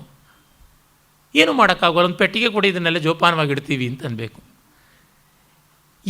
ಈ ಕಷ್ಟ ನಮಗೆ ಬಂದಿರೋದು. ಅದಕ್ಕೆ ಉದಯನಾಚಾರ್ಯರು ಬಹಳ ಹಿಂದೆಯೇ ತುಂಬ ಚೆನ್ನಾಗಿ ಹೇಳಿಬಿಟ್ರು ಆತ್ಮತತ್ವ ವಿವೇಕದಲ್ಲಿ, ಕಿಮಾರ್ದ್ರಮಣಿಜಃ ವಹಿತ್ರ ಚಿಂತೆಯ ಅಂತ. ಅಂದರೆ ಶುಂಠಿ, ಕಡಲೆಪಪ್ಪು, ಎಲಚಿ ಹಣ್ಣು, ಬೋರೆ ಹಣ್ಣು ಇತ್ಯಾದಿಗಳನ್ನು ಮಾರ್ತಾ ಇದ್ದವನಿಗೆ ದೊಡ್ಡ ದೊಡ್ಡ ಹಡಗುಗಳಲ್ಲಿ ಮಾಡುವ ದ್ವೀಪಾಂತರ ವಾಣಿಜ್ಯದ ಚಿಂತೆ ಯಾತಕ್ಕೆ? ಹಾಗೆ ನಾವು ನೈಯಾಯಿಕರು, ಅಂದರೆ ಅಶ್ರೌತ ತರ್ಕ, ಈ ಮಾಡರ್ನ್ ಫಿಸಿಕ್ಸ್ ಇತ್ಯಾದಿಗಳ ತರ್ಕ, ಭೌತಶಾಸ್ತ್ರೀಯವಾದ ತರ್ಕ, ಭೌತಿಕ ತರ್ಕ, ಆ ತರ್ಕದವರಿಗೆ ಈ ಶ್ರೌತ ತರ್ಕದ ಚಿಂತೆ ಯಾಕಪ್ಪ, ಬಡವ ನೀನು ಮಡಗದಂಗಿರು ಅಂತ ನಾವು ಇರ್ತೀವಿ ಅಂತಂದರು. ತುಂಬ ಯುಕ್ತವಾದದ್ದು. ಈ ಸ್ವಸ್ಥಾನ ಪರಿಜ್ಞಾನ ಬಹಳ ಮುಖ್ಯ. ಥಾಮಸ್ ಆಲ್ವಾ ಎಡಿಸನ್ನ ಎಷ್ಟೋ ಜನ ನೀನು ವಿಜ್ಞಾನಿ ಅಂತಂದರೆ ಆತ ಒಪ್ಪಿಕೊಳ್ಳಲೇ ಇಲ್ಲ. ಮೆಜಿಷಿಯನ್, ನಾಟ್ ಎ ಸೈಂಟಿಸ್ಟ್ ಅಂತಂದಿದ್ದು. ನಾನು ಆವಿಷ್ಕರ್ತನೇ ಹೊರತು ನವನವೀನ ಪ್ರಕೃತಿ ರಹಸ್ಯಗಳನ್ನು ಉನ್ಮೇಷ ಮಾಡಿ ತೋರಿಸಿದ ಸಿದ್ಧಾಂತ ಪ್ರವರ್ತಕ ಅಲ್ಲ ಅಂತ. 10,000 ಪೇಟೆಂಟ್ಗಳನ್ನು ಇಟ್ಟುಕೊಂಡ ಮಹಾನುಭಾವ ಆತ. ಅವನು ಈ ಮಾತನ್ನು ಹೇಳ್ತಾನೆ. ಈಗ ನೋಡಿ, ಪದ್ಮಸುಬ್ರಹ್ಮಣ್ಯಂ ಅವರು ನಾನು ನಾಟ್ಯದ ಹೊಸ ವಿಷಯಗಳನ್ನು ನಾನು ಸೃಷ್ಟಿ ಮಾಡಿದವಳು ಅಂತ ಅಲ್ಲವೇ ಅಲ್ಲ ಅಂತಾರೆ. I am not inventor of ಕರ್ಣಾಸ್, I have only reconstructed them, I have no originality. ಘಂಟಾಘೋಷವಾಗಿ ಹೇಳ್ತಾರೆ. ಆ ಮಹಾತಾಯಿ ನನಗೆ ಒರಿಜಿನಾಲಿಟಿ ಇಲ್ಲ ಅಂತ ಹೇಳ್ತಾರೆ. ಅವರ ಕಾಲು ಕಸಕ್ಕೂ ಆಗದೆ ಇರತಕ್ಕಂಥವ್ರು ಒರಿಜಿನಲ್ ಅಂತ ಹೇಳ್ಕೊಂಡು ತಿರುಗ್ತಾರೆ. ಅಂದರೆ ಏನು ಅವ್ರು ಹೇಳುವುದು? ಮಹರ್ಷಿ ಹೇಳಿದ್ದಾನಲ್ಲ ಮೊದಲಿಗೆ, ಭರತ ಮಹರ್ಷಿ. ಅಭಿನವಗುಪ್ತರು ಹೇಳ್ತಾರೆ, ತರ್ಹಿ ಕೋ ನಾಮ ರಸ, ಏನು ರಸ? ಉಕ್ತ ಏವ ಪೂರ್ವಮೇವ ಮುನಿನ. ಭರತ ಹೇಳೇ ಬಿಟ್ಟಿದ್ದಾನೆ, ನಹಿ ರಸ ಧೃತೆ ಕಶ್ಚಿದರ್ಥ ಪ್ರವರ್ತತೆ, ನಾನೇನು ಹೊಸದಾಗಿ ಹೇಳ್ತಾ ಇಲ್ಲ. ಈ ದೃಷ್ಟಿಯಿಂದ ಇರುವಂಥದ್ದು. ಹೀಗಾಗಿ ಇಲ್ಲಿ ನಮಗೆ ಮಿಕ್ಕ ಶಾಸ್ತ್ರಗಳಿಗೆ, ವೇದಾಂತಕ್ಕೆ ಇರುವ ವ್ಯತ್ಯಾಸವನ್ನು ಅರ್ಥ ಮಾಡಿಕೊಳ್ಳಬೇಕು. ಏಷ ಸರ್ವೇಶ್ವರ, ಏಷ ಸರ್ವಜ್ಞ, ಏಷಃ ಅಂತರ್ಯಾಮಿ, ಏಷ ಯೋನಿ ಸರ್ವಸ್ಯ ಪ್ರಭವಾಪ್ಯಯೋ ಹಿ ಭೂತಾನಾಂ. ಈ ಒಂದು ಸುಷುಪ್ತಿಯ ಆ ಪರಸ್ಥಿತಿ ಉಂಟಲ್ಲ, ಅದು ಸರ್ವೇಶ್ವರ, ಸರ್ವಜ್ಞ, ಸರ್ವಾಂತರ್ಯಾಮಿ, ಸರ್ವಕಾರಣವಾಗಿರುವಂಥದ್ದು. ಅಲ್ಲಿಯೇ ಪ್ರಾಣಿಗಳಿಗೆ ಉತ್ಪತ್ತಿ ಲಯ ಎಲ್ಲ ಇರುವುದು. ನಿದ್ರಾ ಪ್ರವೇಶವೇ ಪ್ರಳಯ. ನಿದ್ರೆಯಿಂದ ಹೊರಗೆ ಬಂದು ಎಚ್ಚರಗೊಳ್ಳುವುದೇ ಸೃಷ್ಟಿ. ಈ ಕಾರಣದಿಂದ ನಾನು ಅನೇಕ ಬಾರಿ ಹೇಳಿದ್ದೀನಿ, ಪ್ರಳಯವಾದಿಗಳು ಯಾರೂ ಭಯಪಡಬೇಕಾಗಿಲ್ಲ, ಯಾರನ್ನೂ ಭಯಪಡಿಸಬೇಕಾಗಿಲ್ಲ. ನಿತ್ಯ ಪ್ರಳಯ ನಮಗಿದ್ದೇ ಇದೆ. ಯಾವಾಗ ಪ್ರಳಯ ಅಂತ ಕೇಳಬೇಕಾಗಿಲ್ಲ. ನಿದ್ರೆ ಮಾಡಿದಾಗ ನಾವು ಸತ್ತೋದ್ರೆ ಗೊತ್ತಾಗುತ್ತೆ ಅಂದರೆ ಏನೂ ಗೊತ್ತಾಗುವಂಥದ್ದಲ್ಲ. ಈ ಕಾರಣದಿಂದಲೇ ಅಲ್ಲಿ ನಿತ್ಯ ಪ್ರಳಯೋದಯಗಳು ಉಂಟು ಅಂತ ಹೇಳ್ತಾರೆ. ಆಮೇಲೆ ಉಪನಿಷತ್ತು ಮುಂದೆ ಈ ಒಂದು ಸ್ಥಿತಿಯನ್ನು ಮೀರಿ ಚತುರ್ಥ ಪಾದ ಅಂತು. ಚತುರ್ಥ ಪಾದ ಅಂದರೆ ನಾವು ಇದೊಂದು ಪ್ರತಿಮೆ ಸಾಂಕೇತಿಕವಾದದ್ದು ಅಂದ್ಕೋಬೇಕು. ಕಾಲ್ಭಾಗ ಕಾಲ್ಭಾಗ ಕಾಲ್ಭಾಗ, ಎಚ್ಚರ ಕಾಲ್ಭಾಗ, ಸ್ವಪ್ನ ಕಾಲ್ಭಾಗ, ಸುಷುಪ್ತಿ ಕಾಲ್ಭಾಗ, ತುರಿಯ ಕಾಲ್ಭಾಗ ಅಂತ ಅಲ್ಲ. ಇದನ್ನು ವಿಭಾಗ ಅಂತ ಇಲ್ಲಿ ನಮಗೆ ನಮ್ಮ ಬುದ್ಧಿಗೋಸ್ಕರವಾಗಿ ಜಾಗ್ರದ ಅಭಿನಿವೇಶದಿಂದ ಹೇಳ್ತಾ ಇರೋದು. ಇನ್ನು 4ನೇದು ಅಂತನ್ನುವುದು ತುರಿಯ ಹೆಸರಿಗೆ 4ನೇದಾದರೂ ಅದು ಇವನ್ನೆಲ್ಲವನ್ನು ಒಳಗೊಂಡಿರ್ತಕ್ಕಂಥದ್ದು ಅಂತ. ಎಚ್ಚರದ ಪ್ರಪಂಚಕ್ಕಿಂತ ಕನಸಿನ ಪ್ರಪಂಚದ ವ್ಯಾಪ್ತಿ ತುಂಬ ದೊಡ್ಡದು. ಕನಸಿನಲ್ಲಿ ಎಷ್ಟು ಬೇಗ ಎಲ್ಲ ಬದಲಾಗ್ತಾ ಇರ್ತದೆ ನೋಡಿದ್ದೀರಲ್ವ. ಇನ್ನು ಗಾಢನಿದ್ರೆ ಪ್ರಪಂಚ ಮತ್ತೂ ದೊಡ್ಡದಾದದ್ದು. ಯಾಕೆಂದರೆ ಕನಸಿನಲ್ಲಿ ಎಷ್ಟು ಬೇಗ ನಾವು ದೇಶಕಾಲಗಳನ್ನು ಮೀರ್ತಾ ಇರ್ತೀವಿ. ನಮಗೆ ಆಶ್ಚರ್ಯವಾಗ್ತಾ ಇರ್ತದೆ, ಆದರೆ ನಂಬೋದೇ ಇರೋದಿಲ್ಲ ನಾವು. ಆ ಗಾಢನಿದ್ರೆಯಲ್ಲಿ ದೇಶಕಾಲಗಳೇ ಅಳೆದು ಹೋಗ್ತಕ್ಕಂಥ ಸ್ಥಿತಿ ಅಂದರೆ ಇನ್ನೆಷ್ಟು ದೊಡ್ಡ ಸ್ಥಿತಿ ಅದು. ಇನ್ನು ಈ ಸ್ಥಿತಿ ಮಿಕ್ಕ ಕಡೆಗೆಲ್ಲ ವ್ಯಾಪಿಸಲ್ಪಟ್ಟಿರುವಂಥದ್ದು. ಜಾಗೃತ್ ಸ್ವಪ್ನ ಸುಷುಪ್ತಿಗಳಷ್ಟೂ ಕೂಡ ನನಗುಂಟಾಗುವ ಅವಸ್ಥೆಗಳೇ ಹೊರತು ನಾನು ಅವಸ್ಥಾತೀತ ಅಂತ ಅಂದುಕೊಳ್ಳುವುದೇ ಅವಸ್ಥೆಯಲ್ಲದ ನಾಲ್ಕನೇ ಅವಸ್ಥೆ, ಅದು ತುರಿಯ. ಅದರ ಕುರಿತು ಹೇಳ್ತದೆ, ನ ಅಂತಃಪ್ರಜ್ಞಂ ನ ಬಹಿಷ್ಪ್ರಜ್ಞಂ ನೋಭಯತಃ ಪ್ರಜ್ಞಂ ನ ಪ್ರಜ್ಞಾನಘನಂ ನ ಪ್ರಜ್ಞಂ ನಾಪ್ರಜ್ಞಂ ಅದೃಶ್ಯಂ ಅವ್ಯಯಂ ಅವ್ಯವಹಾರ್ಯಂ ಅಗ್ರಾಹ್ಯಂ ಅಲಕ್ಷಣಂ ಅಚಿಂತ್ಯಂ ಅವ್ಯಪದೇಶ್ಯಂ ಏಕಾತ್ಮ ಪ್ರತ್ಯೇಸಾರಂ ಪ್ರಪಂಚೋಪಶಮಂ ಶಾಂತಂ ಶಿವಮದ್ವೈತಂ ಚತುರ್ಥಂ ಮನ್ಯಂತೆ ಸ ಆತ್ಮ ವಿಜ್ಞೇಯ. ಈ ತುರಿಯ ಅನ್ನುವುದು ಅಂತಃಪ್ರಜ್ಞವಲ್ಲ, ಬಹಿಷ್ಪ್ರಜ್ಞ ಅಲ್ಲ, ಉಭಯ ಪ್ರಜ್ಞ ಅಲ್ಲ, ಪ್ರಜ್ಞಾನಘನ ಅಲ್ಲ, ಪ್ರಜ್ಞಾ ಅಲ್ಲ, ಅಪ್ರಜ್ಞ ಅಲ್ಲ, ಅದೃಶ್ಯ ಮತ್ತು ವ್ಯವಹಾರಾತೀತ, ಹಿಡಿಯೋದಿಕ್ಕೆ ಅತೀತನಾದವನು, ಲಕ್ಷಣರಹಿತ ಹಾಗಂತ ಅವಲಕ್ಷಣ ಅಲ್ಲ, ಅಚಿಂತ್ಯ ಚಿಂತನೆಗೆ ಅತೀತನಾದವನು, ಹೀಗೆ ಅಂತ ಪದದಿಂದ ನಿರ್ದೇಶಿಸೋಕ್ಕೆ ಆಗದೇ ಇರತಕ್ಕಂಥದ್ದು, ಅಖಂಡೈಕ ರೂಪವಾದದ್ದು, ಪ್ರಪಂಚಕ್ಕೆ ಸಂಬಂಧಪಡದೇ ಇರುವುದು. ಈ ರೀತಿಯಾಗಿ ಶಾಂತ, ಕ್ವಯೆಟ್, ಶಿವ, ಮಂಗಳಕರವಾದದ್ದು, ಅದ್ವಿತೀಯವಾದದ್ದು, ಅದು ತುರಿಯ. ಅಂದರೆ ಎಲ್ಲವನ್ನ ನೆಗೆಟಿವಿಂದ ಹೇಳಬೇಕಾಗಿದೆ. ಅಂದರೆ ಹೀಗೆ ಇತಿಕರಣದಿಂದ ಹೇಳಿದಾಗ ನಮಗೆ ಅದರ ಆಚೆಗೆ ಅದು ಇಲ್ಲ ಅಂತ ಗೊತ್ತಾಗುತ್ತದೆ. ನೋಡಿ, ಇವರು ಎತ್ತರ 6 ಅಡಿ ಅಂದರೆ ಅವರು ಖಂಡಿತ 6 ಅಡಿ ಒಂದಂಗುಲವೂ ಅಲ್ಲ ಅಂತ ಗೊತ್ತಾಗುತ್ತದೆ. ಇವರು ಎತ್ತರ ಇಷ್ಟು ಅಂತ ಹೇಳೋಕ್ಕಾಗೋಲ್ಲಪ್ಪ, ಏತಾವಾನಸ್ಯ ಮಹಿಮಾ ಅಂತ ಹೇಳೋಕ್ಕಾಗೋಲ್ಲ ಅಂತ ವೇದ ಹೇಳ್ತದಿಲ್ಲ. ಇಷ್ಟು ಅಂತ ಇಯತ್ತಾಕರಣ ಇಲ್ಲ ಅನ್ನುವಂಥದ್ದಕ್ಕೆ ನಾವು ಬರ್ತೀವಿ. ಅದನ್ನು ಇದು ಹೇಳ್ತಾ ಇದೆ. ಈ ರೀತಿಯಲ್ಲದೆ ಬೇರೊಂದು ರೀತಿ ಹೇಳೋಕ್ಕಾಗೋಲ್ಲ. ಈ ನೆಗೇಷನ್ನಿಂದಲೇ ಹೇಳಬೇಕಾಗುತ್ತದೆ. ಇದು ವೇದಾಂತದ ದಾರಿ. ಇದನ್ನು ನೇತಿ ಕ್ರಮ ಅಂತ ಬೃಹದಾರಣ್ಯಕೋಪನಿಷತ್ತು ವಿಸ್ತೃತವಾಗಿ ಪ್ರಪಂಚನ ಮಾಡುತ್ತದೆ. ಇದು ಅಲ್ಲ, ಇದಲ್ಲ ಅಂತ ಅಪವಾದದ ರೂಪ. ಇದು ಹಾಗಲ್ಲ, ಹೀಗಲ್ಲ ಅಂತ ಹೇಳ್ಕೊಂಡು ಹೋಗುವಂಥದ್ದು. ಯಾಕೆ ಅಂದರೆ ಹೀಗೆ ಅಂತ ಹೇಳಿದೊಡನೆಯೇ ಅದಾದ ಮೇಲೆ ಏನೂ ಇಲ್ಲ ಅಂತ ಬರ್ತದಲ್ಲ, ಇದು ಒಂದು ದೊಡ್ಡ ಸಮಸ್ಯೆ ನಿವಾರಣೆ ಮಾಡಿಕೊಳ್ಳೋಕ್ಕೆ. ಆ ಕಾರಣದಿಂದಲೇ ಹಿಂಬಾಗಿಲಿಂದ ಹೇಳಬೇಕು ವೇದಾಂತದ ಅರ್ಥವನ್ನು, ನೇರವಾಗಿ ಹೇಳುವಂಥದ್ದಲ್ಲ. ಆಲಂಕಾರಿಕ ಭಾಷೆಯಲ್ಲಿ ಹೇಳುವುದಿದ್ದರೆ ವೇದಾಂತ ಅಭಿಧಾವೃತ್ತಿಯಲ್ಲ, ವ್ಯಂಜನಾವೃತ್ತಿ. ವ್ಯಂಜನಾವೃತ್ತಿಯಲ್ಲಿ ಆ ಇಲ್ಲದಿರುವಿಕೆಯ ಮೂಲಕವೇ ಎಲ್ಲವನ್ನೂ ಹೇಳುವಂಥದ್ದಾಗಿರುತ್ತದೆ. ತುಂಬ ಸುಂದರವಾದದ್ದು ಅದೇ. ಅಂದರೆ ನಾವು ಬಾಯ್ಬಿಟ್ಟು ಹೇಳದಿಯೇ ಬೇರೊಂದು ರೂಪದಲ್ಲಿ ಮಾಡಿರ್ತೀವಿ. ಏನೋ ಸಂಗೀತ ಕಚೇರಿ ಮೋಹನ್ ರಾಗವಾಗೋಯ್ತೋ ಅಂತ ಯಾರೋ ಕೇಳ್ತಾರೆ. ಹೌದು, ಮೋಹನ್ ರಾಗವೇ ಆಯಿತು, ಏನೂ ಗಿಟ್ಲಿಲ್ಲ ಅಂತ. ಮಧ್ಯಮ ನಿಷಾದ ಸ್ವರಗಳು ಇಲ್ಲದೇ ಇರೋದು ಮೋಹನ, ಮನಿ ಇಲ್ಲದೇ ಇರೋ ಕಚೇರಿ ಮೋಹನ ಅಂತ. ಹೀಗೆ ಸಂಗೀತಗಾರರ ಸಾಂಕೇತಿಕ ಆ ಥರ ಎಷ್ಟೋ ಉಂಟು. ಅವರವರ ವಿದ್ಯೆಗಳಿಗೆ ಸಂಬಂಧಪಟ್ಟದ್ದು ಆಯಾ ಧ್ವನಿಗಳಿಂದ ನಮಗೆ ಗೊತ್ತಾಗುವಂಥದ್ದು. ಆ ತರಹ ಪರ್ಯಾಯ ಕ್ರಮದಿಂದ ಹೇಳಬೇಕಾಗುತ್ತದೆ. ಅದು ಮಾತ್ರವಲ್ಲದೆ ಬ್ರಹ್ಮಕ್ಕೆ ನಾಚಿಕೆಯಂತೆ, ಸಂಕೋಚವಂತೆ, ನೇರವಾಗಿ ತನ್ನನ್ನು ಹೇಳ್ಕೋಬಾರ್ದು ಅಂತ ಪರ್ಯಾಯ ಕ್ರಮದಿಂದ ಹೇಳಬೇಕು ಅಂತ ಕೂಡ ತಿಳಿಸ್ತಾರೆ. ಇದಾದ ಮೇಲೆ ಇಲ್ಲಿಗೆ 7 ಮಂತ್ರಗಳಾಗುತ್ತವೆ. ಆ 7 ಮಂತ್ರ ಆದಮೇಲೆ ಮತ್ತೆ ಹೇಳುತ್ತದೆ, ಈ ಸೋಯಮಾತ್ಮ ಅಧ್ಯಕ್ಷರಂ ಸೋಯಮಾತ್ಮ ಆದ್ಯಕ್ಷರಂ ಓಂಕಾರ ಅಧ್ಯಕ್ಷರಂ ಓಂಕಾರ ಅಧಿಮಾತ್ರಂ ಪಾದಮಾತ್ರ ಮಾತ್ರಾಶ್ಚ ಪಾದಾ ಅಕಾರ ಉಕಾರ ಮಕಾರ ಇತಿ. ಇದು ಈಗ ಓಂಕಾರ, ಅಕಾರ, ಉಕಾರ, ಮಕಾರ ಅಂತ 3 ಮಾತ್ರೆಗಳಿಂದ ಕೂಡಿರತಕ್ಕಂಥದ್ದಾಗಿದೆ ಅಂತ. ಇಲ್ಲಿ ಜಾಗ್ರತ್ತು ಸ್ವಪ್ನ ಸುಷುಪ್ತಿಗಳಿಗೆ ಇದರ ಸಮೀಕರಣ ಮಾಡುವುದಾಗಿದೆ. ಜಾಗೃತ ಸ್ಥಾನ ವೈಶ್ವಾನರ ಅಕಾರ ಪ್ರಥಮ ಮಾತ್ರ ಆಪ್ತೇರಾದಿಮತ್ವಾದಾಪ್ನೋತಿ ಹವೈ ಸರ್ವಾನ್ ಕಾಮಾನ್ ಆದಿಶ್ಚ ಭವತಿ ಯಯೇವಂ ವೇದ. ಇನ್ನು ಈ ಜಾಗೃತ್ತಿನ ವೈಶ್ವಾನರ ಸ್ಥಾನ ಅಂತ ಯಾವುದಿದೆ ಅದು ಅಕಾರ ಅಂತ. ಇದನ್ನು ಯಾವನು ಅರ್ಥ ಮಾಡಿಕೊಂಡಿದ್ದಾನೆ ಇವನು ಎಲ್ಲ ಕಾಮಗಳನ್ನು ಹೊಂದುತ್ತಾನೆ. ನಿನ್ನೆ ದಿವಸ ಪ್ರಶ್ನೋಪನಿಷತ್ತಿನಲ್ಲಿ ಅವನು ಮರ್ತ್ಯಲೋಕದ್ದನ್ನೆಲ್ಲವನ್ನು ಹೊಂದುತ್ತಾನೆ ಅಂದರೆ ಅದೇ ಅರ್ಥವೇ, ಸಕಲ ಕಾಮವನ್ನು ಹೊಂದುತ್ತಾನೆ. ಇದು ಪ್ರಶಂಸೆ. ಇಲ್ಲಿವರೆಗೆ ಉಪನಿಷತ್ತು ಹೇಳಿದ್ದು ಸಿದ್ಧಾಂತ, ಈಗ ಹೇಳುವುದು ಅರ್ಥವಾದ. ಫಲದ ಬಗ್ಗೆ ಹೇಳಿದಾಗ ಅರ್ಥವಾದ, ಅನುಭವದ ಬಗ್ಗೆ ಹೇಳಿದಾಗ ಸಿದ್ಧಾಂತ. ಆ ಕಾರಣದಿಂದಲೇ ಆಚಾರ್ಯರು ವೇದದಲ್ಲಿ, ಉಪನಿಷತ್ತಿನಲ್ಲಿ, ಸಮಸ್ತ ವೇದವಾಂಗ್ಮಯದಲ್ಲಿ, ಶ್ರುತಿಯಲ್ಲಿ ಅನುಭವವನ್ನು ಕುರಿತು, ಆತ್ಮಾನುಭವವನ್ನು ಕುರಿತು ಹೇಳುವಂಥದ್ದೇ ಸಿದ್ಧಾಂತ. ಇನ್ನು ಮಿಕ್ಕಿದ್ದೆಲ್ಲ ಅರ್ಥವಾದ ಅಂತಂದರು. ಹಾಗೆ ಅರ್ಥವಾದ ಅಂತ ಹೇಳಿದ್ರೆ ಅದನ್ನು ನೀವು ತತ್ವ ಪ್ರಶಂಸೆಯಾಗಿ ಗ್ರಹಿಸಬೇಕು. ಜಿಜ್ಞಾಸುಗಳಿಗೆ ಉತ್ಸಾಹ ಮೂಡಿ ಬರಲಿ ಅಂತ ಮಾಡಿರುವಂಥದ್ದು ಅಂತ. ನೋಡಿ, ಯಾರಿಗಾದರೂ ಹೊಸಬರಿಗೆ ಒಂದು ಕೆಲಸದಲ್ಲಿ ತೊಡಗೋದಕ್ಕೆ ಉತ್ಸಾಹ ಬರುವಂತೆ ಮಾಡಬೇಕು ಅಂದರೆ ಅದು ಇಷ್ಟು ಚೆನ್ನಾಗುತ್ತದೆ ಅಷ್ಟು ಚೆನ್ನಾಗುತ್ತದೆ ಅಂತ ಅಡ್ವರ್ಟೈಸ್ಮೆಂಟ್ ಮಾಡಲೇಬೇಕಾಗುತ್ತದೆ. ಇಲ್ಲದೇ ಇದ್ದರೆ ಆಗುವಂಥದ್ದಲ್ಲ. ಕೆಲವು ದಿವಸಗಳ ಹಿಂದೆ ಒಬ್ಬರು ಪ್ರಸಿದ್ಧರಾದ ನರ್ತನ ಕ್ಷೇತ್ರದವರೊಬ್ಬರು ಬಂದಿದ್ದರು.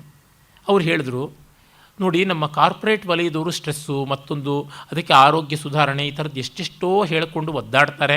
ಅವರಿಗೆಲ್ಲರಿಗೂ ಅನುಕೂಲಿಸುವಂತೆ ನಾವು ಏನಾದರೂ ಮಾಡೋಣ ಅಂತ ಹೋದರೆ ಕಲಾಸ್ವಾದ ಮಾಡಿ ನಿಮಗೆಷ್ಟೋ ನೆಮ್ಮದಿ ಸಿಗುತ್ತದೆ. ನೃತ್ಯ ಮಾಡಿ ನೀವು ಸಣ್ಣವೂ ಆಗ್ತೀರಾ, ಸಂತೋಷವಾಗೂ ಇರ್ತೀರಾ, ಬೇರೆಯವ್ರಿಗೂ ಸಂತೋಷ ಕೊಡ್ತೀರಾ ಅಂತಂದರೆ ಒಪ್ಕೊಳ್ಳಲ್ಲ. ಹೌ ಟು ಲೂಸ್ ವೆಯ್ಟ್ ಅಂತ ಮಾಡಿದ್ರೆ ತುಂಬ ಜನ ಬರ್ತಾರೆ. ಅವ್ರು ಹೇಳಿದ್ರು, ಅನೇಕ ಇನ್ವೆಸ್ಟರ್ಗಳು ತುದಿಗಾಲಲ್ಲಿ ನಿಂತಿದ್ದಾರೆ, ನೀವೊಂದು ಸ್ಕೀಮ್ ಕೊಡಿ ಹೌ ಟು ಲೂಸ್ ವೆಯ್ಟ್ ಅಂತ, ನಾನು ನಿಮಗೆ ಜಗತ್ತಿನಾದ್ಯಂತ 1 ಕೋಟಿ ಜನವನ್ನು ನಿಮ್ಮ ಕೋರ್ಸಿಗೆ ಸೇರುವಂತೆ ಮಾಡ್ತೀನಿ ಅಂತ. ನನಗೆ ಅದು ಗೊತ್ತಿಲ್ಲ, ನಾಟ್ಯವನ್ನು ಹೇಳ್ಕೊಡ್ತೀನಿ ಅಂತೀನಿ, 500 ಜನ ಕೂಡ ಜಗತ್ತಲ್ಲಿ ನನ್ನ ಹತ್ರಕ್ಕೆ ಬಂದು ಪಾಠ ಕಲಿಯೋರಿಲ್ಲ, ಏನು ಮಾಡುವುದು ಅಂತಂತ ಇದ್ದರು. ನಾನು ಹೇಳಿದೆ, ಅದೇ ಈ ಥರ ಪ್ರರೋಚನೆಗಳು ಮಾಡಬೇಕಾಗುತ್ತದೆ, ಇದೊಂದು ವಾಮಾಚಾರ. ನೃತ್ಯ ಮಾಡಿದ್ರೆ ತೂಕ ಕಡಿಮೆ ಆಗೋಲ್ಲ. ಅಂದರೆ ತೂಕ ಕಡಿಮೆ ಆಗೋಲ್ಲ ಅಂದರೆ ಏನು ಅರ್ಥ ಹೇಳಿದ್ದು, ತೂಕ ಕಡಿಮೆ ಆಗಬೇಕು ಅಂತ ಮಾಡಿದ್ರೆ ಆಗೋಲ್ಲ. ನೃತ್ಯವನ್ನು ಮಾಡ್ತಾ ಬಂದರೆ ಮೈ ಪಟುವಾಗುತ್ತದೆ, ಧಾತುಗಳು ಪುಷ್ಟವಾಗುತ್ತವೆ, ಸ್ನಾಯುಗಳು ಬಲವತ್ತರವಾಗುತ್ತವೆ, ಮನಸ್ಸು ಪ್ರಫುಲ್ಲವಾಗುತ್ತದೆ, ಹೃದಯ ವಿಕಸಿತವಾಗುತ್ತದೆ. ಹಾಗಾಗಿ ಆರೋಗ್ಯ ತನ್ನಂತೆ ತಾನೇ ಬರುತ್ತದೆ. ಅವೆಲ್ಲವೂ ಕೂಡ ಕಡೆಗೆ ತೂಕ ಕಡಿಮೆ ಆಗೋದ್ರೊಳಗೆ ಆರೋಗ್ಯ, ಅಂದ, ಚಂದ ಎಲ್ಲ ಹೆಚ್ಚಾಗೋದ್ರೊಳಗೆ ಪರಿಣಮಿಸುತ್ತದೆ. ವ್ಯಕ್ತಿ ಒಳ್ಳೆಯವನಾದರೆ, ವ್ಯಕ್ತಿ ಸಂತೋಷಕಾರಿಯಾದರೆ ಅಂದ ತಾನೇ ಬರುತ್ತದೆ. ಸಂತೋಷ ಇಲ್ಲದ ಎಂಥ ವ್ಯಕ್ತಿನೂ ಕುರೂಪಿ ಆಗ್ತಾರೆ. ಆದರೆ ಇದು ನಿಧಾನ, ಕ್ರಮವಾಗಿ ಆಗುವಂಥದ್ದು. ಇನ್ಸ್ಟಂಟೇನಿಯಸ್ ಆಗಿ ಕ್ವಿಕ್ ರಿಲೀಫ್ ಅನ್ನುವಂಥದ್ದು ತತ್ಕ್ಷಣದಲ್ಲಿ ಆಗುವಂಥದ್ದಲ್ಲ. ಮತ್ತು ತತ್ಕ್ಷಣದಲ್ಲಿ ತೂಕ ಕಡಿಮೆ ಮಾಡಿಕೊಳ್ಳೋರು ಮತ್ತೆ ಒಂದೇ ಸ್ವಲ್ಪ ದಿವಸಗಳಲ್ಲಿ ತೂಕ ಹೆಚ್ಚು ಮಾಡ್ಕೊಳ್ತಾರೆ, ಮತ್ತು ಅದು ಇಳಿಯೋಕ್ಕೂ ಆಗೋಲ್ಲ. ಅದು ಗೊತ್ತಿದೆ, ಅದರ ಸೈಡ್ ಎಫೆಕ್ಟ್ಸು, ಆ ಮಾರಕ ಸ್ಥಿತಿ ಎಲ್ಲ, ಆದರೆ ಗೊತ್ತಾಗೋಲ್ಲ. ನಲೋಕ ಪಾರಮಾರ್ಥಿಕ ಹೋಗುತ್ತದೆ. ಏನು ಮಾಡೋದು? ಈ ಕಾರಣದಿಂದ ಒಂದಷ್ಟು ಎಲ್ಲ ಹೇಳುವುದುಂಟು, ಇದನ್ನು ಮಾಡ್ರಪ್ಪ ನಿಮಗಿಂಥದ್ದು ಒಳ್ಳೆಯದಾಗುತ್ತದೆ, ಅಂಥದ್ದು ಒಳ್ಳೆಯದಾಗುತ್ತದೆ ಅಂತೆಲ್ಲ. ಅವುಗಳ ಆಸೆಯಿಂದ ಬಂದವ್ರಿಗೆ ಅದು ಆಗೋಲ್ಲ. ಯಾರು ಆಸೆಯನ್ನು ಬಿಡ್ತಾರೋ ಅವರಿಗೇ ಸಕಲ ಕಾಮಗಳು ಈಡೇರೋದು. ಯೋಗಸೂತ್ರದಲ್ಲಿ ಕಿಂನಾಮ ಮಹಾರತ್ನಂ ಅಂತಂದರೆ ಕಡೆಗೆ ಅದೇನೆ, ಇದೇ ತದ್ ಅಪರಿಗ್ರಹವೋ ನಾಮ, ಅಪರಿಗ್ರಹವೇ ದೊಡ್ಡ ರತ್ನ. ಏನು ಬೇಡ ಅಂತಿರುವಂಥ ಸ್ಥಿತಿ. ನೀವೆಲ್ಲ ಎಲ್ಲರನ್ನು ಸನ್ಯಾಸಿಗಳಾಗಿ ಮಾಡಿಬಿಡ್ತೀರಾ ಅಂತ. ಈಗ ನಮಗಿರುವ ಬಯಕೆಗಳನ್ನು ನಾವು ಊಹೆಯಲ್ಲಿ ಇಟ್ಟುಕೊಂಡು, ನಿರೀಕ್ಷೆಯಲ್ಲಿ ಇಟ್ಟುಕೊಂಡು, ಆಗ ಬಯಕೆಗಳ ಇಲ್ಲದ ಸ್ಥಿತಿ, ಕಾಮರಹಿತ ಸ್ಥಿತಿ ಶೋಚನೀಯ ಅಂತ ಅಂದುಕೋತೀವಲ್ಲ, ಅದು ತಪ್ಪು. ಖಂಡಿತ ಅಲ್ಲ. ಅದು ಆ ಸ್ಥಿತಿಯಲ್ಲಿ ಸಂತೋಷ ಇರುತ್ತದೆ. ನಾವು ಎಂದಾದರೂ ಮಕ್ಕಳು ರಸ್ತೆ ಪಕ್ಕ ಗೋಲಿ ಆಟ ಆಡ್ತಾ ಇದ್ದರೆ ನನಗೊಂದು ಕೈ ನೋಡ್ತೀನಿ ಕೊಡು ಅಂತ ಆಸೆ ಪಟ್ಟು ಹೋಗ್ತೀವ? ತುಂಬ ಕಡಿಮೆ. ಅವುಗಳೇನೋ ಕಾಟನ್ ಕ್ಯಾಂಡೀನ್ ತಿಂತಾ ಇವೆ, ಮತ್ತಿನ್ಯಾವುದೋ ಒಂದು ಐಸ್ ಕ್ಯಾಂಡೀನ್ ನೆಕ್ತಾ ಇವೆ ಅಂದರೆ ನಾವು ಅದನ್ನು ನೆಕ್ಕಲೇಬೇಕು ಅಂತೇನು ಜುಲುಮೆ ಮಾಡ್ಕೊಂಡು ಹೋಗೋದಿಲ್ಲ. ಮೀರಿರ್ತೀವಿ ನಾವು. ಅವ್ರ ಬಗ್ಗೆ, ಮಕ್ಕಳ ಬಗ್ಗೆ ಅಸೂಯೆಯೂ ಇಲ್ಲ, ಆ ವಿಷಯ ಲಾಲಸೆಯ ಬಗ್ಗೆ ಲಾಂಪಟ್ಯವೂ ಇಲ್ಲ. ಈ ಥರದ್ದು ಎರಡೂ ಸ್ಥಿತಿ ಇರುತ್ತೆ. ಆದರೆ ಮಕ್ಕಳ ಚಟುವಟಿಕೆ ನೋಡಿ ಸಂತೋಷ ಪಡ್ತೀವಿ. ಎಷ್ಟು ಪಾಪ ಸಣ್ಣ ಐಸ್ ಕ್ರೀಮಲ್ಲೇ ಸಂತೋಷ ಪಡ್ತಾ ಇವೆ ಅಂತೀವಿ. ಈ ಮೆಚ್ಯೂರಿಟಿ ಬಂದಿರುತ್ತದೆ. ಅನುಭವಿಸ್ತೇ ಇದ್ದವ್ರಿಗೆ ಹೇಗೆ ಹೇಳೋದು? ಹುಚ್ಚು ಬಿಡದೆ ಮದುವೆ ಆಗೋಲ್ಲ, ಮದುವೆ ಆಗದೆ ಹುಚ್ಚು ಬಿಡೋಲ್ಲ ಅನ್ನುವ ಸ್ಥಿತಿ. ಹಾಗಾಗಿ ಸ್ವಪ್ನಸ್ಥಾನಸ್ತೈಜಸ ಉಕಾರೋ ದ್ವಿತೀಯ ಮಾತ್ರೋತ್ಕರ್ಷಾತ್ ಉಭಯತ್ವಾದ್ ಉತ್ಕರ್ಷತಿ ಹವೈ ಜ್ಞಾನಸಂತತಿಂ ಸಮಾನಶ್ಚ ಭವತಿ ನಾಸ್ಯ ಬ್ರಹ್ಮವಿತ್ ಕುಲೇ ಭವತಿ ಯಯೇವಂ ವೇದ. ಇನ್ನು ಎರಡನೆಯದಾದ ಉಕಾರ, ಅದು ತೈಜಸ ಸ್ಥಾನದಲ್ಲಿದೆ. ಅದನ್ನು ಅರ್ಥ ಮಾಡಿಕೊಂಡವನು ಜ್ಞಾನಿ ಆಗ್ತಾನೆ. ಅವನ ಕುಲದಲ್ಲಿ ಬ್ರಹ್ಮದ ಬಗ್ಗೆ ಅರಿವಿಲ್ಲದೆ ಇರುವವನು ಬರೋದಿಲ್ಲ ಅಂತ ಹೇಳುತ್ತದೆ. ಅಂದರೆ ಒಂದು ಅಕ್ಷರದಿಂದಲೇ ಇಷ್ಟು ಫಲ ಉಂಟು ಅಂತ ಸಂತೋಷ ಪಡಿ. ವೇದ ಪಾರಾಯಣದ ಫಲ, ಗಂಗಾದಿ ತೀರ್ಥಸ್ನಾನ ಫಲ, ಕೃಚ್ಛ್ರಾದಿ ತಪಸ್ಸಿನ ಫಲವು ಎಲ್ಲ ಕೂಡ ಭಾರತದೊಳೊಂದು ಅಕ್ಷರ ಕೇಳಿದರಿಗೆ. ಕೇಳಿಬಿಟ್ರೆ ಆಗುತ್ತೆ ಒಂದು ಅಕ್ಷರವನ್ನು. ಕೇಳಿ ನಮಗೆ ಸುಮ್ಮನೆ ಇರೋಕ್ಕೆ ಸಾಧ್ಯವಾ? ಏನು ಮಹಾಭಾರತದಲ್ಲಿ ಬಂದಿರೋದು ಎಲ್ಲ ಇಡೀ ವರ್ಣಮಾಲೆಯಲ್ಲಿರುವಂಥ ಅಕ್ಷರಗಳೇನೆ. ಯಾವುದೋ ಒಂದು ಠ ಅಂದುಬಿಟ್ರೆ ಆಯಿತು, ಮಹಾಭಾರತದ ಕೇಳಿದ್ದೀರಾ, ಪುಣ್ಯ ಬಂದಿದ್ದಿ ಅಂತಂದರೆ ಸುಮ್ಮನೆ ಇರೋಕ್ಕಾಗತ್ಯ ನಮ್ಮ ಕೈನಲ್ಲಿ? ಪ್ರರೋಚನ ರೂಪವಾದ ಫಲ ತತ್ವದ ಕಡೆಗೆ ಆಭಿಮುಖ್ಯವನ್ನು ತಂದುಕೊಳ್ಳೋದಕ್ಕೆ ಇರುವಂಥದ್ದು ಅಂತ ನೋಡಿದಾಗ ಈ ಫಲ ಕಾರ್ಪಣ್ಯ ನಮ್ಮನ್ನು ಕಾಡುವುದಿಲ್ಲ. ಆಮೇಲೆ ಸುಷುಪ್ತ ಸ್ಥಾನ ಪ್ರಾಜ್ಞೋ ಮಕಾರಸ್ತೃತೀಯಾ ಮಾತ್ರ ಮಿತೇರ್ ಅಪೀತೇರ್ವ ಮಿನೋತಿ ಹವಾ ಇದಂ ಸರ್ವಂ ಅಪೀತಿಶ್ಚ ಭವತಿ ಯಯೇವಂ ವೇದ. ಇನ್ನು ಅಳಿಯುವುದು, ಒಂದಾಗುವುದು ಎಲ್ಲಕ್ಕೂ ಮೀರಿದ ಸುಷುಪ್ತಿ ಸ್ಥಾನದಲ್ಲಿ ಮಕಾರ ಬರುತ್ತದೆ.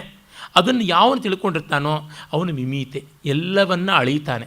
ಅಂದರೆ ಅವನೇ ದೊಡ್ಡ ಮಾನವಾಗ್ತಾನೆ, ಅವನಿಗೊಂದು ಮಾನ ಇಲ್ಲ, ಅವನು ಮೇಯವಾಗೋದಿಲ್ಲ. ಮೇಯ ಅಂದರೆ ಅಳೆಯಲ್ಪಡುವಂಥದ್ದಾಗೋಲ್ಲ, ಅವನೇ ಮಾನ, ಎಲ್ಲಕ್ಕೂ ಅಳತೆ ಆಗಿಬಿಡ್ತಾನೆ ಅಂತ. ಅಂದರೆ ಗಾಢ ನಿದ್ರೆಯ ಆನಂದದಿಂದಲೇ ಮಿಕ್ಕೆಲ್ಲ ಆನಂದಗಳನ್ನು ಅಳೀತಕ್ಕಂಥದ್ದು, ಅದೇ ಪರಮ ಆನಂದ. ಆ ಆನಂದಕ್ಕೆ ಜೊತೆಗೆ ಎಷ್ಟು ಮಾತ್ರ ನಿಲ್ಲುತ್ತದೆ, ಎಷ್ಟು ಮಾತ್ರ ಅಂತಂದರೆ ಯಾವುದೇ ಆನಂದ ಎಷ್ಟರ ಮಟ್ಟಿಗೆ ಅನ್ಯಾಲೋಚನೆಯನ್ನು, ಅನ್ಯ ಸಂಗತಿಯನ್ನು ಅನುಭವ ಕಾಲದಲ್ಲಿ ತರಲಿಲ್ಲ ಅನ್ನೋದ್ರ ಮೇಲೆ ಗೊತ್ತಾಗುತ್ತದೆ. ತೆಲುಗಿನ ಮಹಾಕವಿ ವಿಶ್ವನಾಥ ಸತ್ಯನಾರಾಯಣ ಅವರು ತಮ್ಮ ವೇಯಿಪಡಗಲು ಕಾದಂಬರಿಯಲ್ಲಿ ಒಂದು ಕಡೆ ಬರೀತಾರೆ,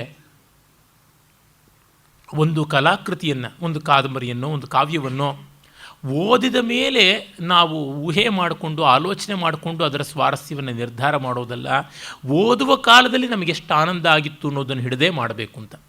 ಓದಿದ ಮೇಲೆ ಅಲ್ಲೆಲ್ಲೋ ಒಂದು ತಪ್ಪು ಮಾಡ್ದಂಗೆ ಅನ್ನಿಸ್ತಲ್ಲ, ಅಲ್ಲೆಲ್ಲೋ ಹಿಂಗೆ ಅನ್ನಿಸ್ತಲ್ಲ ಅಂದರೆ ಅದಲ್ಲ. ಓದುವಾಗ ನಾವು ಮೈಮರೆತಿದ್ವೋ ಇಲ್ವೋ ಹೇಳಿ, ಮೈಮರೆತಿದ್ದರೆ ಆನಂದ ಇದ್ದರೆ ಅಲ್ಲಿಗೆ ಮುಗೀತು, ಇಲ್ಲ ಆಗಲೇ ಮುಖ ಕಿವಿಚೋ ಥರ ಆಯಿತು ಅಂತಂದರೆ ಮುಗೀತು.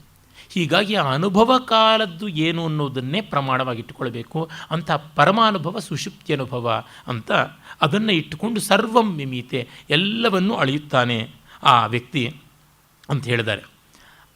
ಆಮೇಲೆ ಕಟ್ಟಕಡೆಯ ಮಂತ್ರ ಅಮಾತ್ರಶ್ಚತುರ್ಥ ಅವ್ಯವಹಾರ್ಯ ಪ್ರಪಂಚೋಪಶಮಃ ಶಿವೋದ್ವೈತ ಏವಂ ಓಂಕಾರ ಆತ್ಮೈವ ಸಂವಿಶತಿ ಆತ್ಮನಾ ಆತ್ಮಾನಂ ಯಯೇವಂ ವೇದ. ಇನ್ನು ಮಾತ್ರಾರಹಿತವಾದಂಥದ್ದು ಚತುರ್ಥ ಪಾದ, ಅದು ವ್ಯವಹಾರಾತೀತವಾಗಿ ಪ್ರಪಂಚೋಪಶಮ. ಪ್ರಪಂಚ ಅಂದರೆ ದೇಶಕಾಲಗಳು, ಕಾರ್ಯಕಾರಣ ಭಾವ, ಈ ವ್ಯವಹಾರ, ಅಹಂತ ಇದಂತ, ನಾನು ನೀನು, ಅದು ಇದು, ಅಸ್ಮದ್ ಯುಷ್ಮತ್ ಪ್ರತ್ಯಯ ಗೋಚರತ್ವ ಅಂತ ಶಂಕರರೇನು ಹೇಳಿದ್ರು. ಈ ದ್ವಂದ್ವವನ್ನು ಸಬ್ಜೆಕ್ಟ್ ಆಬ್ಜೆಕ್ಟ್ ಪ್ಯಾರಾಡಿಗಮ್ ಅಂತ ಏನು ಹೇಳ್ತೀವಿ, ಅದನ್ನು ಮೀರಿರ್ತಕ್ಕಂಥದ್ದಾದದ್ದು ಅದು ಶಾಂತ ಶಿವ ಮಂಗಳವಾದದ್ದು ಅಂತ. ಇಲ್ಲಿ ನೋಡಿ, ಅದು ಒಂದು ಪಾದ ಅಂತ ಅಲ್ಲ, that is the whole, turiya is the whole, it is taken as the fourth, but in reality it is the whole ಅನ್ನೋದನ್ನು ತೋರ್ಪಿಸುವಂತೆ ಅಲ್ಲಿ ಯಾವ ಮಾತ್ರೆಯೂ ಇಲ್ಲ ಅಂದಿದ್ದಾನೆ. ಅದರಿಂದ ನಮಗೆ ಗೊತ್ತಾಗುತ್ತದೆ. ಹೀಗೆ ಅದ್ಭುತವಾಗಿ ಅವಸ್ಥಾತ್ರಯ ಮೀಮಾಂಸೆಯನ್ನು ಉಪನಿಷತ್ತು ಮಾಡಿದೆ. ಇನ್ನು ಗೌಡಪಾದ ಕಾರಿಕೆಯಲ್ಲಿ ಬರುವಂತಹ ಕೆಲವೊಂದು ಕಾರಿಕೆಗಳನ್ನು ನಾವು ನೋಡಬಹುದು. ಯಾಕೆಂದರೆ ಅದು ಆಗಮ ಪ್ರಕರಣವಂತೂ ಉಪನಿಷತ್ತಂತಲೇ ಅನೇಕ ಆಚಾರ್ಯರು ಗಮನಿಸಿರುವುದು, ಮತ್ತು ಅದು ಇದಕ್ಕೆ ಒದಗಿ ಬರುವಂಥದ್ದಾದ್ದರಿಂದ ಕೆಲವೊಂದು ಕಾರಿಕೆಗಳನ್ನು ಆ ಕಾರಿಕಾ ರೂಪ ಸ್ಪಷ್ಟೀಕರಣಕ್ಕಾಗಿ ಹೇಳ್ತೀನಿ. ಬಹಳ ಪ್ರಸಿದ್ಧವಾದಂಥ ಒಂದು ಕಾರಿಕೆ, ಪ್ರಪಂಚೋ ಯದಿ ವಿದ್ಯೇತ ನಿವರ್ತೇತ ನ ಸಂಶಯ ಮಾಯಾಮಾತ್ರಮಿದಂ ದ್ವೈತಂ ಅದ್ವೈತಂ ಪರಮಾರ್ಥತಃ. ಇದು ಗೌಡಪಾದರದು ಅಜಾತಿವಾದ, ಅತ್ಯಂತ ಬರ್ಬರವಾದಂಥ ಪರಮಾದ್ವೈತ ಇದು. ಇಟ್ಸ್ ಬ್ರೂಟಲ್ ರೂತ್ಲೆಸ್ ಅದ್ವೈತ ಅಂತನಬೇಕು. ಯಾಕೆಂದರೆ ಪ್ರಪಂಚ ಯದಿ ವಿದ್ಯೇತ ನಿವರ್ತೇತ ನ ಸಂಶಯ, ಪ್ರಪಂಚವು ಒಂದು ಪಕ್ಷ ಇರುವುದೇ ಆದಲ್ಲಿ ಅದು ಹೋಗಲೇಬೇಕು ಅಂತ.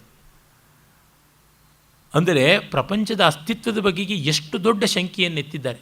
ಯದಿ ವಿದ್ಯೇತ, ಪ್ರಪಂಚವೇ ಇರುವುದಾದಲ್ಲಿ ಅಂದರೆ ಪರಮಾರ್ಥತಾ ಸೃಷ್ಟಿಯೇ ಇಲ್ಲ ಅಂತ. ಯಾಕೆಂದರೆ ಗಾಢನಿದ್ರೆಯಲ್ಲಿ ಇಲ್ಲದ ಪ್ರಪಂಚ ಎಚ್ಚರದಲ್ಲಿ ಬಂದು ಕೂತ್ಕೊಳ್ತು ಅಂದರೆ ಅದಕ್ಕೆ ಯಾವ ಮಾತ್ರದ ಸತ್ತ, ಯಾವ ಮಾತ್ರದ ಅಸ್ತಿತ್ವ ಉಂಟು ಅಂತ. ಇಷ್ಟು ಹಾರ್ಡ್ ಕೋರ್ ಅಜಾತಿವಾದ ಅದ್ವೈತವನ್ನು ಜೀರ್ಣಿಸಿಕೊಳ್ಳೋದು ಕಷ್ಟವಾಗಿದ್ದರಿಂದ ಶಂಕರರು ಅದನ್ನು ಸ್ವಲ್ಪ ಸಾಫನ್ ಮಾಡಿಬಿಟ್ಟಿದ್ದೂ ವಿವರ್ತವಾದಕ್ಕೆ ತಂದರು. ವಿವರ್ತವಾದ ಅಂದರೆ ತೋರುತ್ತದೆ, ಆದರೆ ಪರಮಾರ್ಥವಲ್ಲ ಅಂತ. ಇವರು ಅಜಾತಿವಾದ ಹುಟ್ಟೇ ಇಲ್ಲ ಅಂದಮೇಲೆ ಪ್ರಪಂಚದ್ದು, ಇನ್ನು ಅಜಾತಪುತ್ರ ನಾಮೋತ್ಕೀರ್ತನಂ ಅಂತಾರಲ್ಲ, ಹುಟ್ಟದೇ ಇರುವ ಮಗನನ್ನು ಹೆಸರಿಟ್ಟು ಕೊಂಡಾಡಿದ್ರಂತೆ ಅಂತ. ಹಾಗಲ್ಲ, ಅದಕ್ಕಿಂತ ಸ್ವಲ್ಪ ಸುಲಭ ಮಾಡಿಕೊಂಡು, ಇನ್ನು ಸ್ವಲ್ಪ ಕಡಿಮೆ ಮಾಡಿಕೊಂಡು, ನನಗೆ ಜ್ಞಾಪಕ ಬರುತ್ತದೆ, ರಾಜ್ಕುಮಾರ್ ಮಾಡಿದ ಕವಿರತ್ನ ಕಾಳಿದಾಸ ಸಿನಿಮಾದಲ್ಲಿ ಅವನು ಕುರುಬನಾಗಿದ್ದಾಗ ಆ ಮಂತ್ರಿಗೆ ದೊಡ್ಡ ಪದ ಎಲ್ಲ ಹೇಳಿ ಇವನನ್ನು ರಾಜಕುಮಾರನಂತೆ ಮಾಡಬೇಕು ಅಂದಾಗ ತುಂಡಾಕು ತುಂಡಾಕು ತುಂಡಾಕು ಅಂತ ಒಂದು ದೊಡ್ಡ ವಾಕ್ಯವಾಗಿ ಹೇಳೋಕ್ಕಾಗದೆ ತುಂಡು ತುಂಡು ಮಾಡಿ ಪಾಠ ಕಲಿತ್ಕೊಳ್ತಾನೆ. ಆ ರೀತಿಯಾಗಿ ಡೈಲ್ಯೂಷನ್ ಅಂತ ಮಾಡುವಲ್ಲಿ. ಆದರೆ ವಿವರ್ತವಾದದಲ್ಲಿ ಇಷ್ಟೇ, ಎಲ್ಲವೂ ತೋರುತ್ತದೆ, ತೋರಿಕೆ. ಪರಮಾರ್ಥವಾಗಿ ಇಲ್ಲವಾದರೂ ನಮಗೆ ತೋರ್ತಾ ಇದೆ. ಅಪರೆಂಟ್ ರಿಯಾಲಿಟಿ ಅಂತೀವಲ್ಲ, ವರ್ಚುವಲ್ ಇಮೇಜ್ ಅಂತೀವಲ್ಲ, ಆ ಮಾತ್ರದ್ದು ಅಂತನ್ನುವಂಥದ್ದು. ಆಮೇಲೆ ಅದೂ ಕಷ್ಟ ಅಂತಂದಾಗ ನಾವು ನೋಡ್ತಾ ಇದ್ದೀವಿ, ಅದರಿಂದ ನಾವು ಒಪ್ಪಿಕೊಳ್ಬೇಕು ಅನ್ನುವ ದೃಷ್ಟಿ ಸೃಷ್ಟಿವಾದ. ಅದಕ್ಕೂ ಕಡಿಮೆಯಾಗಿ ಇಲ್ಲಪ್ಪ ಜಗತ್ತಿದೆ, ನೀನೇನು ಭಯಪಡಬೇಡ, ಎಲ್ಲವೂ ಇದೆ, ಹಾಯಾಗಿ ನಡ್ಕೊಂಡು ಹೋಗು, ಭಗವತ್ ಶರಣಾಗತಿಯನ್ನು, ಭಗವತ್ ಪ್ರಪತ್ತಿಯನ್ನು, ಭಗವದ್ಭಕ್ತಿಯನ್ನು, ಭಗವತ್ ಕೈಂಕರ್ಯವನ್ನು ಇಟ್ಟುಕೊಂಡು ಸಾಗು ಅಂತ ಹೇಳಿ ಸೃಷ್ಟಿ ದೃಷ್ಟಿವಾದವನ್ನು ಹೇಳುವುದಾಗಿದೆ. ಅಧಿಕಾರಿ ಭೇದದಿಂದ ಇಲ್ಲಿ ಅವ್ರು ಮೇಲಾಗಿಬಿಟ್ರು ನಾವು ಕೀಳಾಗಿಬಿಟ್ರು ಅಂತ ಯಾರೂ ದುಃಖ ಪಡಬೇಕಾಗಿಲ್ಲ. ಇದನ್ನು ಮತ್ತೆ ಮತ್ತೆ ಗಮನಿಸಿಕೊಳ್ಳಬೇಕು. ಯಾಕೆಂದರೆ ನಮ್ಮಲ್ಲಿ ಅಧಿಕಾರಿ ಭೇದ ಅಂತ ಹೇಳಿದ ತಕ್ಷಣ ನೀವು ಡಿಸ್ಪ್ಯಾರಿಟಿ ಮಾಡ್ತಾ ಇದ್ದೀರಾ, ವೈಷಮ್ಯ ಮಾಡ್ತಾ ಇದ್ದೀರಾ ಅಂತಾರೆ. ಹಾಗಲ್ಲ, ನನಗೆ ಇಷ್ಟಾಹಾರದಿಂದಲೇ ಹೊಟ್ಟೆ ತುಂಬುತ್ತದೆ ಅಂದರೆ ತಟ್ಟೆ ತುಂಬ ಬಡಿಸ್ಕೊಂಡು ತಿನ್ನೋವನ್ನು ನೋಡಿದ್ರೆ ಹೊಟ್ಟೆ ಉರಿಯ ಆಗುತ್ತದೆ. ನನಗೆ ಹೊಟ್ಟೆ ತುಂಬಷ್ಟು ಆಹಾರ ಕೊಡದೇ ಇದ್ದಾಗ ಸಂಕಟ ಆಗುತ್ತದೆ. ನನಗೆ ತಿನ್ನುವ ಸ್ವಾತಂತ್ರ್ಯ ಇದೆ, ನನ್ನ ಹೊಟ್ಟೆ ಇಡಿಸುವುದಷ್ಟೇ ಅಂದರೆ ಮುಗೀತು. ಅದಕ್ಕೆ ಯಾರೂ ಬೇಸರ ಪಟ್ಟುಕೊಳ್ಳುವಂಥದ್ದಲ್ಲ. 1ನೇ ಕ್ಲಾಸಲ್ಲಿದ್ದವನು ಯಾವತ್ತೂ ಕೂಡ 4ನೇ ಕ್ಲಾಸ್ನಲ್ಲಿದ್ದವನನ್ನು ನೋಡಿ ಕರುಬಬೇಕಾಗಿಲ್ಲ. 1ನೇ ಕ್ಲಾಸಲ್ಲಿ ಅವನಿಗೆ ಒಳ್ಳೆ ವಿದ್ಯೆ ಸಿಗ್ತಾ ಇದೆ, ಅವನಿಗೆ ಅಲ್ಲಿ ಒಳ್ಳೆ ವಿದ್ಯೆ ಸಿಗ್ತಾ ಇದೆ, ಅಷ್ಟೇ, ಇನ್ನೇನೂ ಅಲ್ಲ. ಈ ತರತಮ ಭಾವಗಳು 3ನೇವನಿಗೆ ಸಂಬಂಧಪಟ್ಟಿದ್ದು, ಇವರಿಬ್ಬರಿಗೂ ಸಂಬಂಧಪಟ್ಟಿದ್ದಲ್ಲ. ಈ ಅರ್ಥದಲ್ಲಿ ಅದನ್ನು ಹೇಳ್ತಾ ಇದ್ದಾರೆ. ವಿಕಲ್ಪೋ ವಿನಿವರ್ತೇತ ಕಲ್ಪಿತೋ ಯದಿಕೇನಚಿತ್ ಉಪದೇಶಾದಯಂ ವಾದ ಜ್ಞಾತೆ ದ್ವೈತಂ ನ ವಿದ್ಯತೆ. ಗುರು ಶಿಷ್ಯ ಶಾಸ್ತ್ರ ಅನ್ನುವಂಥ ವಿಕಲ್ಪ ಅಂದರೆ ಯಾವುದು ಪ್ರೊಜೆಕ್ಷನ್ ಆಫ್ ದಿ ಮೈಂಡ್ ಅಂತೀವಲ್ಲ, ಅದೆಲ್ಲವೂ ಯಾರಾದರೂ ಮಾಡಿದ್ದ ಪಕ್ಷದಲ್ಲಿ ಕಲ್ಪಿತ ಯದಿ ಕೇನಚಿತ್ ವಿನಿವರ್ತೇತ ಹೊರಡಲೇಬೇಕು. ನಶಾಸ್ತ್ರಂ ಅಂತ ಈ ಶಂಕರರ ಒಂದು ಪ್ರಸಿದ್ಧವಾದ ನಿರ್ವಾಣ ಷಟ್ಕದಲ್ಲಿ ಮತ್ತು ದಶಶ್ಲೋಕಿ ಸಿದ್ಧಾಂತ ಬಿಂದು ಅಂತಲೂ ಅದನ್ನು ಕರೀತಾರೆ. ಅದರಲ್ಲಿ ನಮಗೆ ಗೊತ್ತಾಗುತ್ತದೆ, ನಾನು ತಿಳ್ಕೊಳ್ಳುವಂಥದ್ದು ಯಾವುದು ಉಳಿದಿಲ್ಲ, ನನಗೆ ತಿಳಿಸೋವನು ಯಾರೂ ಇಲ್ಲ ಅಂತನ್ನುವಂಥ ಸ್ಥಿತಿ. ಆ ರೀತಿಯದನ್ನು ಇವರು ಹೇಳ್ತಾ ಇದ್ದಾರೆ. ಉಪದೇಶಾದಯಂ ವಾದೋ ಜ್ಞಾತೆ ದ್ವೈತಂ ನ ವಿದ್ಯತೆ.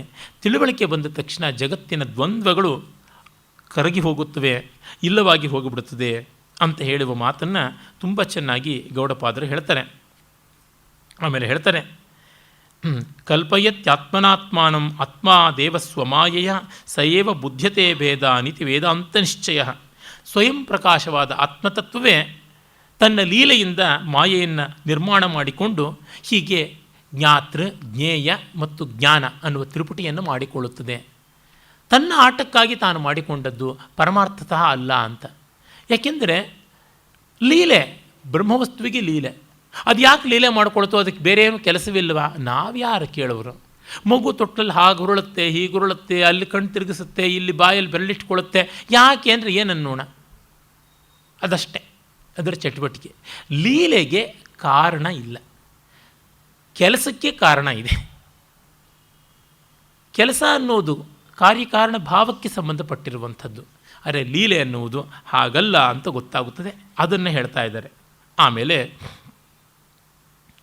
ಅನಿಶ್ಚಿತ ಯಥಾ ರಜ್ಜು ಅಂಧಕಾರೇ ವಿಕಲ್ಪಿತ ಸರ್ಪಾಧಾರಾದಿರ್ಭಾವೈ ತದ್ವದಾತ್ಮ ವಿಕಲ್ಪಿತ. ಸರ್ಪರಜ್ಜು ನ್ಯಾಯ. ಕತ್ತಲಲ್ಲಿ ಮಬ್ಬುಗತ್ತಲಲ್ಲಿ ಹಗ್ಗ ಹಾವಾಗಿ ಕಂಡದ್ದು, ಹಾವು ಹಗ್ಗವಾಗಿ ಕಂಡದ್ದು, ಆ ರೀತಿಯಲ್ಲಿ ಜಗತ್ತು ಅಂತ.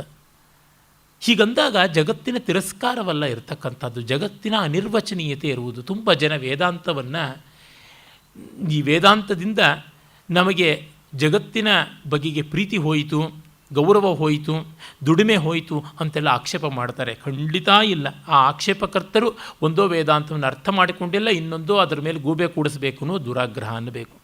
ಯಾಕೆಂದರೆ ಜಗತ್ತು ಸಾಪೇಕ್ಷ ಅಂತ ಹೇಳ್ತಾ ಇದ್ದಾರೆ. ಹಗ್ಗ ಅಂತೂ ಇದ್ದೇ ಇದೆ, ಅದು ಬ್ರಹ್ಮವಸ್ತು. ಅದು ಹಾವಾಗಿ ತೋರ್ತಾ ಇದೆಯಲ್ಲ, ಆ ತೋರಿಕೆಯ ಬಗ್ಗೆ ಹೇಳ್ತಾ ಇದ್ದಾರೆ. ಸಾಪೇಕ್ಷವಾದದ್ದು ತೋರಿಕೆ ಹೊರತುನುವೆ ಅದರ ಅಧಿಷ್ಠಾನವಲ್ಲ. ಅದನ್ನು ನಾವು ಗಮನಿಸಬೇಕು. ಅದರಿಂದಲೇ ಮಿಥ್ಯಾ ಅನ್ನುವ ಶಬ್ದವನ್ನು ತುಂಬ ತಪ್ಪಾಗಿ ಬಳಕೆ ಮಾಡಿದ್ದಾರೆ. ಶಂಕರರು ಎಲ್ಲಿಯೂ ಕೂಡ ಮಿಥ್ಯಾ ಇಸ್ ಈಕ್ವಲ್ ಟು ಫಾಲ್ಸ್ಹುಡ್, ಆತ್ಯಂತಿಕ ಅಸತ್ಯ ಅಂತ ಹೇಳಿಯೇ ಇಲ್ಲ. ವಸ್ತುತಃ ಆ ಮಹಾನುಭಾವರು ಭ್ರಮೆಗಳಿಗೂ ಒಂದು ಸತ್ಯವನ್ನು ಹೇಳಿದ್ದಾನೆ. ಪ್ರಾತಿಭಾಸಿಕ ಸತ್ತ, ವ್ಯಾವಹಾರಿಕ ಸತ್ತ, ಪಾರಮಾರ್ಥಿಕ ಸತ್ತ ಅಂತ ಇಲ್ಯೂಷನ್ಸಿಗೆ ಕೂಡ ಅವರು ಒಂದು ಸತ್ಯತ್ವವನ್ನು ಕೊಟ್ಟಿದ್ದಾರೆ. ಹೀಗಾಗಿ ಶಂಕರರಷ್ಟು ಸತ್ಯವಾದಿ ಇನ್ಯಾರೂ ಇಲ್ಲ. ಭ್ರಮೆಗಳಿಗೂ ಒಂದು ಮಟ್ಟದ ಸತ್ಯ ಇದೆ, ಭ್ರಮೆ ಆಗುವ ಕಾಲದಲ್ಲಿ. ಏಕೆಂದರೆ ಹಗ್ಗವೇ ಕಂಡಾಗಲೂ ಅದು ಹಾವು ಅಂತ ನಮ್ಮ ಭ್ರಮೆಗೆ ಬಂದಾಗ ಎದೆ ಜಲ್ಲಂದದ್ದು, ಮೈ ನವಿರಿದ್ದದ್ದು, ಬೆವತದ್ದು, ಕಣ್ಣು ಕೆರಳಿದ್ದು, ಅಂಗೈ ತತ್ತರಿಸಿ ಹೋಗಿದ್ದು, ಅಂಗಾಲು ತತ್ತರಿಸಿ ಹೋಗಿದ್ದು, ನಡುಕ ಬಂದದ್ದು, ಇದೆಲ್ಲವೂ ಕೂಡ ಸತ್ಯ. ಹೀಗಾಗಿ ಮಿಥ್ಯಾಭೂತವಾದ ಸರ್ಪ ಸತ್ಯವಾದಂತಹ ದೇಹದ ಈ ವಿಕ್ರಿಯೆಗಳನ್ನು, ಅನುಭವಗಳನ್ನು ಉಂಟು ಮಾಡಿದೆ ಅನ್ನುವುದನ್ನು ಯಾರೂ ನಿರಾಕರಿಸಲು ಒಪ್ಕೊಳ್ತಾರೆ. ಆದರೆ ಹೇಳುವುದಿಷ್ಟೇ, ಅದು ವ್ಯಾವಹಾರಿಕವಾದದ್ದು, ಆ ಮಟ್ಟಕ್ಕೆ ಹೌದು ಅಂತ. ಆಮೇಲೆ ನೋಡಿ, ಅಯ್ಯೋ ಇದು ಹಗ್ಗ ಇದ್ದದ್ದು ಅಂದರೆ ಭಯಪೂರ್ತಿ ಹೋಯಿತು. ಬಂದದ್ದು ಹೌದು, ಹೋದದ್ದು ಹೌದು. ಸತ್ಯದ ಡೆಫಿನಿಷನ್ ಏನು, ಸತ್ಯದ ಲಕ್ಷಣ ಏನು, ವೇದಾಂತಿಗಳು ಹೇಳಲೇಬೇಕಾದದ್ದು. ಅದು ಶಾಶ್ವತ, ಅವಿಕಾರಿ, ಅವಿನಾಶಿ, ಭೂತ ಭವಿಷ್ಯದ ವರ್ತಮಾನಗಳಲ್ಲಿ ಒಂದೇ ರೀತಿ ಇರೋದು. ಯತ್ರಿಕಾಲಾಬಾಧಿತಂ ಎನ್ನಾಭಿಚರತಿ, ಯಾವುದೇ ರೀತಿಯಾದ ವ್ಯಭಿಚಾರ ಅಂತಂದರೆ ಕರಪ್ಷನ್ ಇಲ್ಲದೆ ಇರೋದು. ಎಲ್ಲ ವೇದಾಂತಿಗಳು ಒಪ್ಕೋಬೇಕು, ದ್ವೈತಿಗಳು ಒಪ್ಪಬೇಕು, ವಿಶಿಷ್ಟಾದ್ವೈತಿಗಳು ಒಪ್ಪಬೇಕು, ಶಕ್ತಿ ವಿಶಿಷ್ಟಾದ್ವೈತಿಗಳು ಒಪ್ಪಬೇಕು. ಅದನ್ನು ಪ್ರಕಾರಾಂತರವಾಗಿ ಶೇಷಿ ಭಾವ, ಸ್ವತಂತ್ರ ಸತ್ಯ, ಸ್ವತಂತ್ರ ಸತ್ಯ, ಈ ರೀತಿಯಾಗಿ ಪ್ರಕಾರಾಂತರವಾಗಿ ಹೇಳಬೇಕು. ಬೌದ್ಧರಾದರೂ ಅಷ್ಟೇ, ವೈನಾಶಿಕರು ಅಂತ ಹೇಳಿ ಎಲ್ಲವೂ ಶೂನ್ಯ ಅಂತ ಹೇಳುವ ಶೂನ್ಯವಾದಿಗಳು, ಎಲ್ಲವೂ ಕ್ಷಣಿಕ ಅಂತ ಹೇಳುವ ಕ್ಷಣಿಕವಾದಿಗಳು, ಒಟ್ಟು ಅವರು 18 ಪ್ರಕಾರ ಅಂತಾರೆ. ಅವ್ರ ಕಡೆಗೆ ಡಿಸ್ಟಿಲ್ ಡೌನ್ ಆಗಿಬಿಟ್ಟು 4 ಜನ ಅಂತ 4 ಪ್ರಕಾರ, ಮಾಧ್ಯಮಿಕರು ಮತ್ತು ಯೋಗಾಚಾರರು, ಆಮೇಲೆ ಸೌತ್ರಾಂತಿಕರು ಮತ್ತು ವೈಭಾಷಿಕರು ಅಂತ ಕರೀತಾರೆ. ಅವರಾದರೂ ಕೂಡ ಸಂವೃತ್ತಿ ಸತ್ಯ ಮತ್ತು ಪರಮಾರ್ಥ ಸತ್ಯ ಅಂತ ಎರಡನ್ನು ಹೇಳಬೇಕಾಯಿತು. Relative truth and absolute truth ಅಂತ ಆಬ್ಸಲ್ಯೂಟನ್ನು ಒಪ್ಕೊಳ್ಳಲೇಬೇಕಾಯಿತು. ಹೀಗಾಗಿ ಒಂದು ಕಡೆಗೆ ಬೌದ್ಧರು ವೇದಾಂತಿಗಳನ್ನು ನೀವು ಸತ್ಯ ಅನ್ನೋದು ಒಂದು ಹೊಸದು ಇದೆ ಅಂತ ಹೇಳಿದ್ರೆ ಪರಮ ಸತ್ಯ ಇಲ್ಲ ಅಂತ ಆಕ್ಷೇಪ ಮಾಡಿದ್ರೂ ಅದು ತಪ್ಪಾಗುತ್ತದೆ. ಹಾಗಾಗಿ ವೇದಾಂತ ವಿರೋಧಿಗಳಾಗಿ ನೈಯಾಯಿಕರು, ವೈಶೇಷಿಕರು, ಸಾಂಖ್ಯರು, ಯೋಗರು, ಆಗಮಿಕರು ಇವರೆಲ್ಲರೂ ಕೂಡ ನೀವು ಮಿಥ್ಯಾವಾದಿಗಳು ಅಂತ ಹೇಳ್ತಿದ್ದೀರಾ, ಅದು ಆಕ್ಷೇಪ ಅಂತನ್ನುವಾಗಲೂ ಕೂಡ ಇಲ್ಲಿ ತಪ್ಪಾಗುತ್ತದೆ. ಎರಡೂ ಎಕ್ಸ್ಟ್ರೀಮ್ಸಲ್ಲಿದೆ. ವೇದಾಂತ ಒಂದೇ ಮಿಡ್ಲ್ ಮ್ಯಾನ್, ಗೋಲ್ಡನ್ ಮೀನ್ ನಿಜವಾಗಿ ವೇದಾಂತ ಅದು ಹೇಳ್ತಾ ಇದೆ. ನಾವು ಎಲ್ಲ ಅನುಭವಗಳನ್ನು ಲೆಕ್ಕಿಸ್ತೀವಿ, ಆ ಅನುಭವಗಳ ತರತಮದ ಸಾಪೇಕ್ಷತೆಯನ್ನು ಹೇಳ್ತಾ ಇದ್ದೀವಿ. ಭ್ರಮೆ ನನಗೆ ಮಾತ್ರ ಆಗುತ್ತದೆ. ನನಗೆಲ್ಲೋ ಕತ್ತಲೆಯಲ್ಲಿ ಹಗ್ಗ ಹಾವಿನಂತೆ ಕಾಣಿಸ್ತು, ಮತ್ತೊಬ್ಬನು ಕಾಣಿಸಬೇಕು ಅಂತಿಲ್ಲ. ಆದರೆ ಮಿಕ್ಕೆಲ್ಲರಿಗೂ ಕೂಡ ಕತ್ತಲೂ ಕಾಣಿಸುತ್ತದೆ, ಹಗ್ಗವೂ ಕಾಣಿಸುತ್ತದೆ, ಹಾವೇ ಇದ್ದಲ್ಲಿ ಹಾವೂ ಕಾಣಿಸುತ್ತದೆ. ಹಾಗಾಗಿ ಪ್ರಾತಿಭಾಸಿಕ ಸತ್ತ ವ್ಯಕ್ತಿ ಸಾಪೇಕ್ಷವಾದರೆ ವ್ಯಾವಹಾರಿಕ ಸತ್ತ ಸಮಾಜ ಸಾಪೇಕ್ಷವಾಗಿರುತ್ತದೆ, ಮಾನವ ಸಾಪೇಕ್ಷವಾಗಿರುತ್ತದೆ. ಅಂದರೆ ಪಾರಮಾರ್ಥಿಕ ಸತ್ವ ಮಾನವ, ದೇವ, ದಾನವ, ತಿರ್ಯಕ್, ಜಂತು ಇತ್ಯಾದಿ ಸಕಲಕ್ಕೂ ನಿರಪೇಕ್ಷವಾಗಿ ತೋರುವಂಥದ್ದು. ಅದು ನಾಮರೂಪಗಳಿಂದ ಕೂಡಿರಲೇಬಾರದು ಅನ್ನುವಂಥದ್ದು ಗೊತ್ತಾಗುತ್ತದೆ. ಇದನ್ನು ನಾವು ಹೀಗೆ ಕಾಣ್ತೀವಿ. ಹಾಗಾಗಿ ಈ ಸತ್ಯದ ರೂಪವನ್ನು ತುಂಬ ಚೆನ್ನಾಗಿ ವೇದಾಂತವೇ ಹೇಳುವಂಥದ್ದಾಗಿದೆ. ನ ನಿರೋಧೋ ನ ಚೋತ್ಪತ್ತಿ ನ ಬದ್ಧೋ ನ ಚ ಸಾಧಕ ನ ಮುಮುಕ್ಷುರ್ ನ ವೈ ಮುಕ್ತಃ ಇತ್ಯೇಷ ಪರಮಾರ್ಥತಃ. ಪರಮಾರ್ಥವಾಗಿ ಬಂಧವೂ ಇಲ್ಲ, ಮೋಕ್ಷವೂ ಇಲ್ಲ. ಏಕೆಂದರೆ ಏನಂತ ಹೇಳೋಣ, ಕಡೆಯಲ್ಲೇ ಅಜ್ಞಾನವೇ ಬಂಧ, ಜ್ಞಾನವೇ ಮೋಕ್ಷ. ಯಾರೂ ಕಟ್ಟಾಕಿಲ್ಲಪ್ಪ, ಏನೂ ಇಲ್ಲ. ಅಬ್ಸರ್ವೇಷನ್, ಓರಿಯೆಂಟೇಷನ್ ಚೇಂಜ್ ಮಾಡಿಕೊಂಡ್ರೆ ಸಾಕು. ಅದನ್ನು ಮತ್ತೊಬ್ಬರು ಚೇಂಜ್ ಮಾಡಿ ಕೊಡೋಕ್ಕಾಗೋಲ್ಲ, ಅವರು ಆಕಸ್ಮಿಕವಾಗಿ ಮಾಡಿಕೊಳ್ಳಬೇಕಾದದ್ದು. ಅದರಿಂದಲೇ ಅದು ಹಿಂಗಾಗುವಂಥದ್ದು ಅಂತಂದರು. ಅದು ಕ್ರಮೇಣ ಆಗುವಂಥದ್ದಲ್ಲ, ಅದೊಂದು ರೀತಿ ಬೈನರಿ, ಅದು ಮಧ್ಯದಲ್ಲಿ ಯಾವುದೂ ಇಲ್ಲ, 0 or 1 ಅಷ್ಟೇ. ತಸ್ಮಾದೇವಂ ವಿದಿತ್ವೈನಂ ಅದ್ವೈತೆ ಯೋಜಯೇತ್ ಸ್ಮೃತಿಂ ಅದ್ವೈತಂ ಸಮನುಪ್ರಾಪ್ಯ ಜಡವಲ್ ಲೋಕಮಾಚರೇತ್. ಹಾಗಾಗಿ ಈ ಶಾಂತಶಿವ ಸ್ವರೂಪವನ್ನು ಕಂಡ ಮೇಲೆ ಲೋಕದ ದ್ವಂದ್ವದಲ್ಲಿ ಹೆಚ್ಚಾಗಿ ತಲೆ ಕೆಡಿಸಿಕೊಳ್ಳದೆ ಅಜ್ಞಾನಿಯಂತೆ ಲೋಕವನ್ನು ಆಚರಿಸಬೇಕು ಅಂತ. ಏಕೆಂದರೆ ಬ್ರಹ್ಮಜ್ಞಾನಿಯಂತೆ ಲೋಕದಲ್ಲಿದ್ದರೆ ಅವನು ಹುಚ್ಚನೇ ಆಗಿಬಿಡ್ತಾನೆ ಲೋಕದ ಪಾಲಿಗೆ. ಅವನು ಮಿಕ್ಕವ್ರ ಜೊತೆಗೆ ಅಜ್ಞಾನಿ ಹಾಗೆ ಅವನು ನಾಟಕದ ವೇಷ ಹಾಕಬೇಕಲ್ವ. ನ್ಯೂಡಿಸ್ಟ್ ಕಾಲೋನಿಯಲ್ಲೇ ನ್ಯೂಡಿಸ್ಟಾಗೇ ಇರಬೇಕು, ಬೇರೆ ಥರ ಇರೋಕ್ಕೆ ಸಾಧ್ಯ ಇಲ್ಲ. ಅವನು ಬಟ್ಟೆ ಹಾಕ್ಕೊಳ್ತಾ ಇದ್ದರೆ ಅವನು ನೋಡಿ ನಗುತ್ತಾರೆ ಜನ ಎಲ್ಲ. ಹಾಗಾಗಿ ಜಡವಲ್ಲಿ ಲೋಕ ಆಚರೇತ್ ಅನ್ನುವ ಮನುವಿನ ಮಾತಿಯೇ ಇಲ್ಲಿ ಸಂವಾದಿಯಾಗಿ ಬರ್ತಾ ಇರುವಂಥದ್ದು ನೋಡ್ತೀವಿ. ಅದರಿಂದಲೇ ಅವರು ಹೇಳ್ತಾರೆ, ಸ್ವಸಿದ್ಧಾಂತ ವ್ಯವಸ್ಥಾಸು ದ್ವೈತಿನೋ ನಿಶ್ಚಿತ ದೃಢಂ ಪರಸ್ಪರಂ ವಿರುದ್ಧಂತೆ ತೈರಯಂನ ವಿರುದ್ಧತೆ. ಇಲ್ಲಿ ದ್ವೈತ ಅಂದರೆ ನಾವು ಈ ಹೊತ್ತು ಮಧ್ವಾಚಾರ್ಯರು ಅಂತ ಪ್ರತಿನಿಧೀಕರಣ ಮಾಡಿಕೊಳ್ತಿದ್ದೀವಿ, ಅದು ಆಂಶಿಕ ಸತ್ಯ.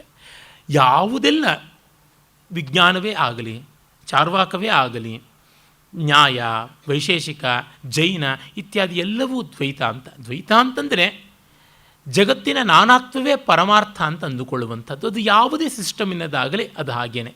ಕಾರ್ಯಕಾರಣ ಸಂಬಂಧವೇ ಪರಮಾರ್ಥ ಅಂತ ಅಂದುಕೊಳ್ಳುವಂಥದ್ದು. ಅದು ಆಗ್ರಹವನ್ನು ಹೆಚ್ಚು ಹೇಳುತ್ತದೆ. ಯಾಕೆಂದರೆ ಕಾರ್ಯಕಾರಣ ಭಾವದ್ದೇ ಪರಮಾರ್ಥ ಅಂದಾಗ ತನ್ನದೇ ಆದ ಕಾರ್ಯಕಾರಣ ಭಾವಗಳನ್ನು ಸಿದ್ಧಾಂತವಾಗಿ ಸಮರ್ಥವಾಗಿ ಪ್ರತಿಪಾದಿಸುವುದಕ್ಕೆ ಹೆಚ್ಚು ಉತ್ಸಾಹವನ್ನು ತೋರುತ್ತದೆ. ಆದರೆ ವೇದಾಂತಿಯಾದವನಿಗೆ ಕಾರ್ಯಕಾರಣ ಭಾವಾತೀತತೆ ಇರುವಾಗ, ಲೀಲಾ ಸ್ವರೂಪದಲ್ಲಿದ್ದಾಗ ಯಾರ ಜೊತೆಗೂ ತೊಡಕಿಲ್ಲ. ಹಾಗಾಗಿ Vedanta is universal friend. Blood ಗ್ರೂಪಿನ ಎಕ್ಸಾಂಪಲ್ ಕೊಡಬೇಕಾದ್ರೆ ಬಗೆ ಬಗೆಯಲ್ಲಿ B positive, B negative, O negative, A positive, ಈ ಥರ ತರತರಾವರಿಯಲ್ಲಿದೆ. ಇದು O positive, universal donor group ಅಂತ. ಯಾವುದರ ಜೊತೆಗೂ ವೈಷಮ್ಯ ಇಲ್ಲ, ಎಲ್ಲ ರಕ್ತದ ಜೊತೆಗೂ ಬೆರೆತುಕೊಂಡು ಹೋಗುತ್ತದೆ ಅಂತನ್ನುವಂಥ ಸ್ವರೂಪ ಗೊತ್ತಾಗುತ್ತದೆ. ಅದ್ವೈತಂ ಪರಮಾರ್ಥೋ ಹಿ ದ್ವೈತಂ ತದ್ಭೇದ ಉಚ್ಯತೆ ತೇಷಾಂ ಉಭಯತಾದ್ವೈತಂ ತೇನಾಯಂ ನ ವಿರುದ್ಯತೆ. ಹಾಗಾಗಿ ದ್ವೈತಕ್ಕೆ ಅದ್ವೈತ ವಿರೋಧಿ ಆಗ್ಬೋದು, ಅದ್ವೈತಕ್ಕೆ ದ್ವೈತ ವಿರೋಧಿಯಲ್ಲ. It is part and parcel of it ಅನ್ನುವಂಥದ್ದು ಗೊತ್ತಾಗುತ್ತದೆ ಅನ್ನುವ ಕಾರಣದಿಂದಲೇ ತುಂಬ ಸುಂದರವಾಗಿ ಕಾರಿಕೆ ಈ ಹಲವು ವಿಷಯಗಳನ್ನು ಚೆನ್ನಾಗಿ ತಿಳಿಸಿಕೊಡುತ್ತದೆ. ಆ ಕಾರಣದಿಂದ ಮಾಂಡುಕ್ಯೋಪನಿಷತ್ತಿನ ಸಕಾರಿಕೆಯಾಗಿ ವ್ಯಾಸಂಗ ಮಾಡಿದಲ್ಲಿ ಇನ್ನೂ ಹೆಚ್ಚಿನ ಪ್ರಯೋಜನ ಉಂಟು. ಅದರ ದಿಗ್ದರ್ಶನವನ್ನು ಮಾಡಿಕೊಟ್ಟದ್ದಾಯಿತು. ಮುಂದಿನ ಕಂತಿನಲ್ಲಿ ನಾವು ಮಿಕ್ಕ ಉಪನಿಷತ್ತುಗಳನ್ನು ಮುಂಡಕದಿಂದ ಆರಂಭ ಮಾಡಿ ನೋಡೋಣ. ನಮಸ್ಕಾರ.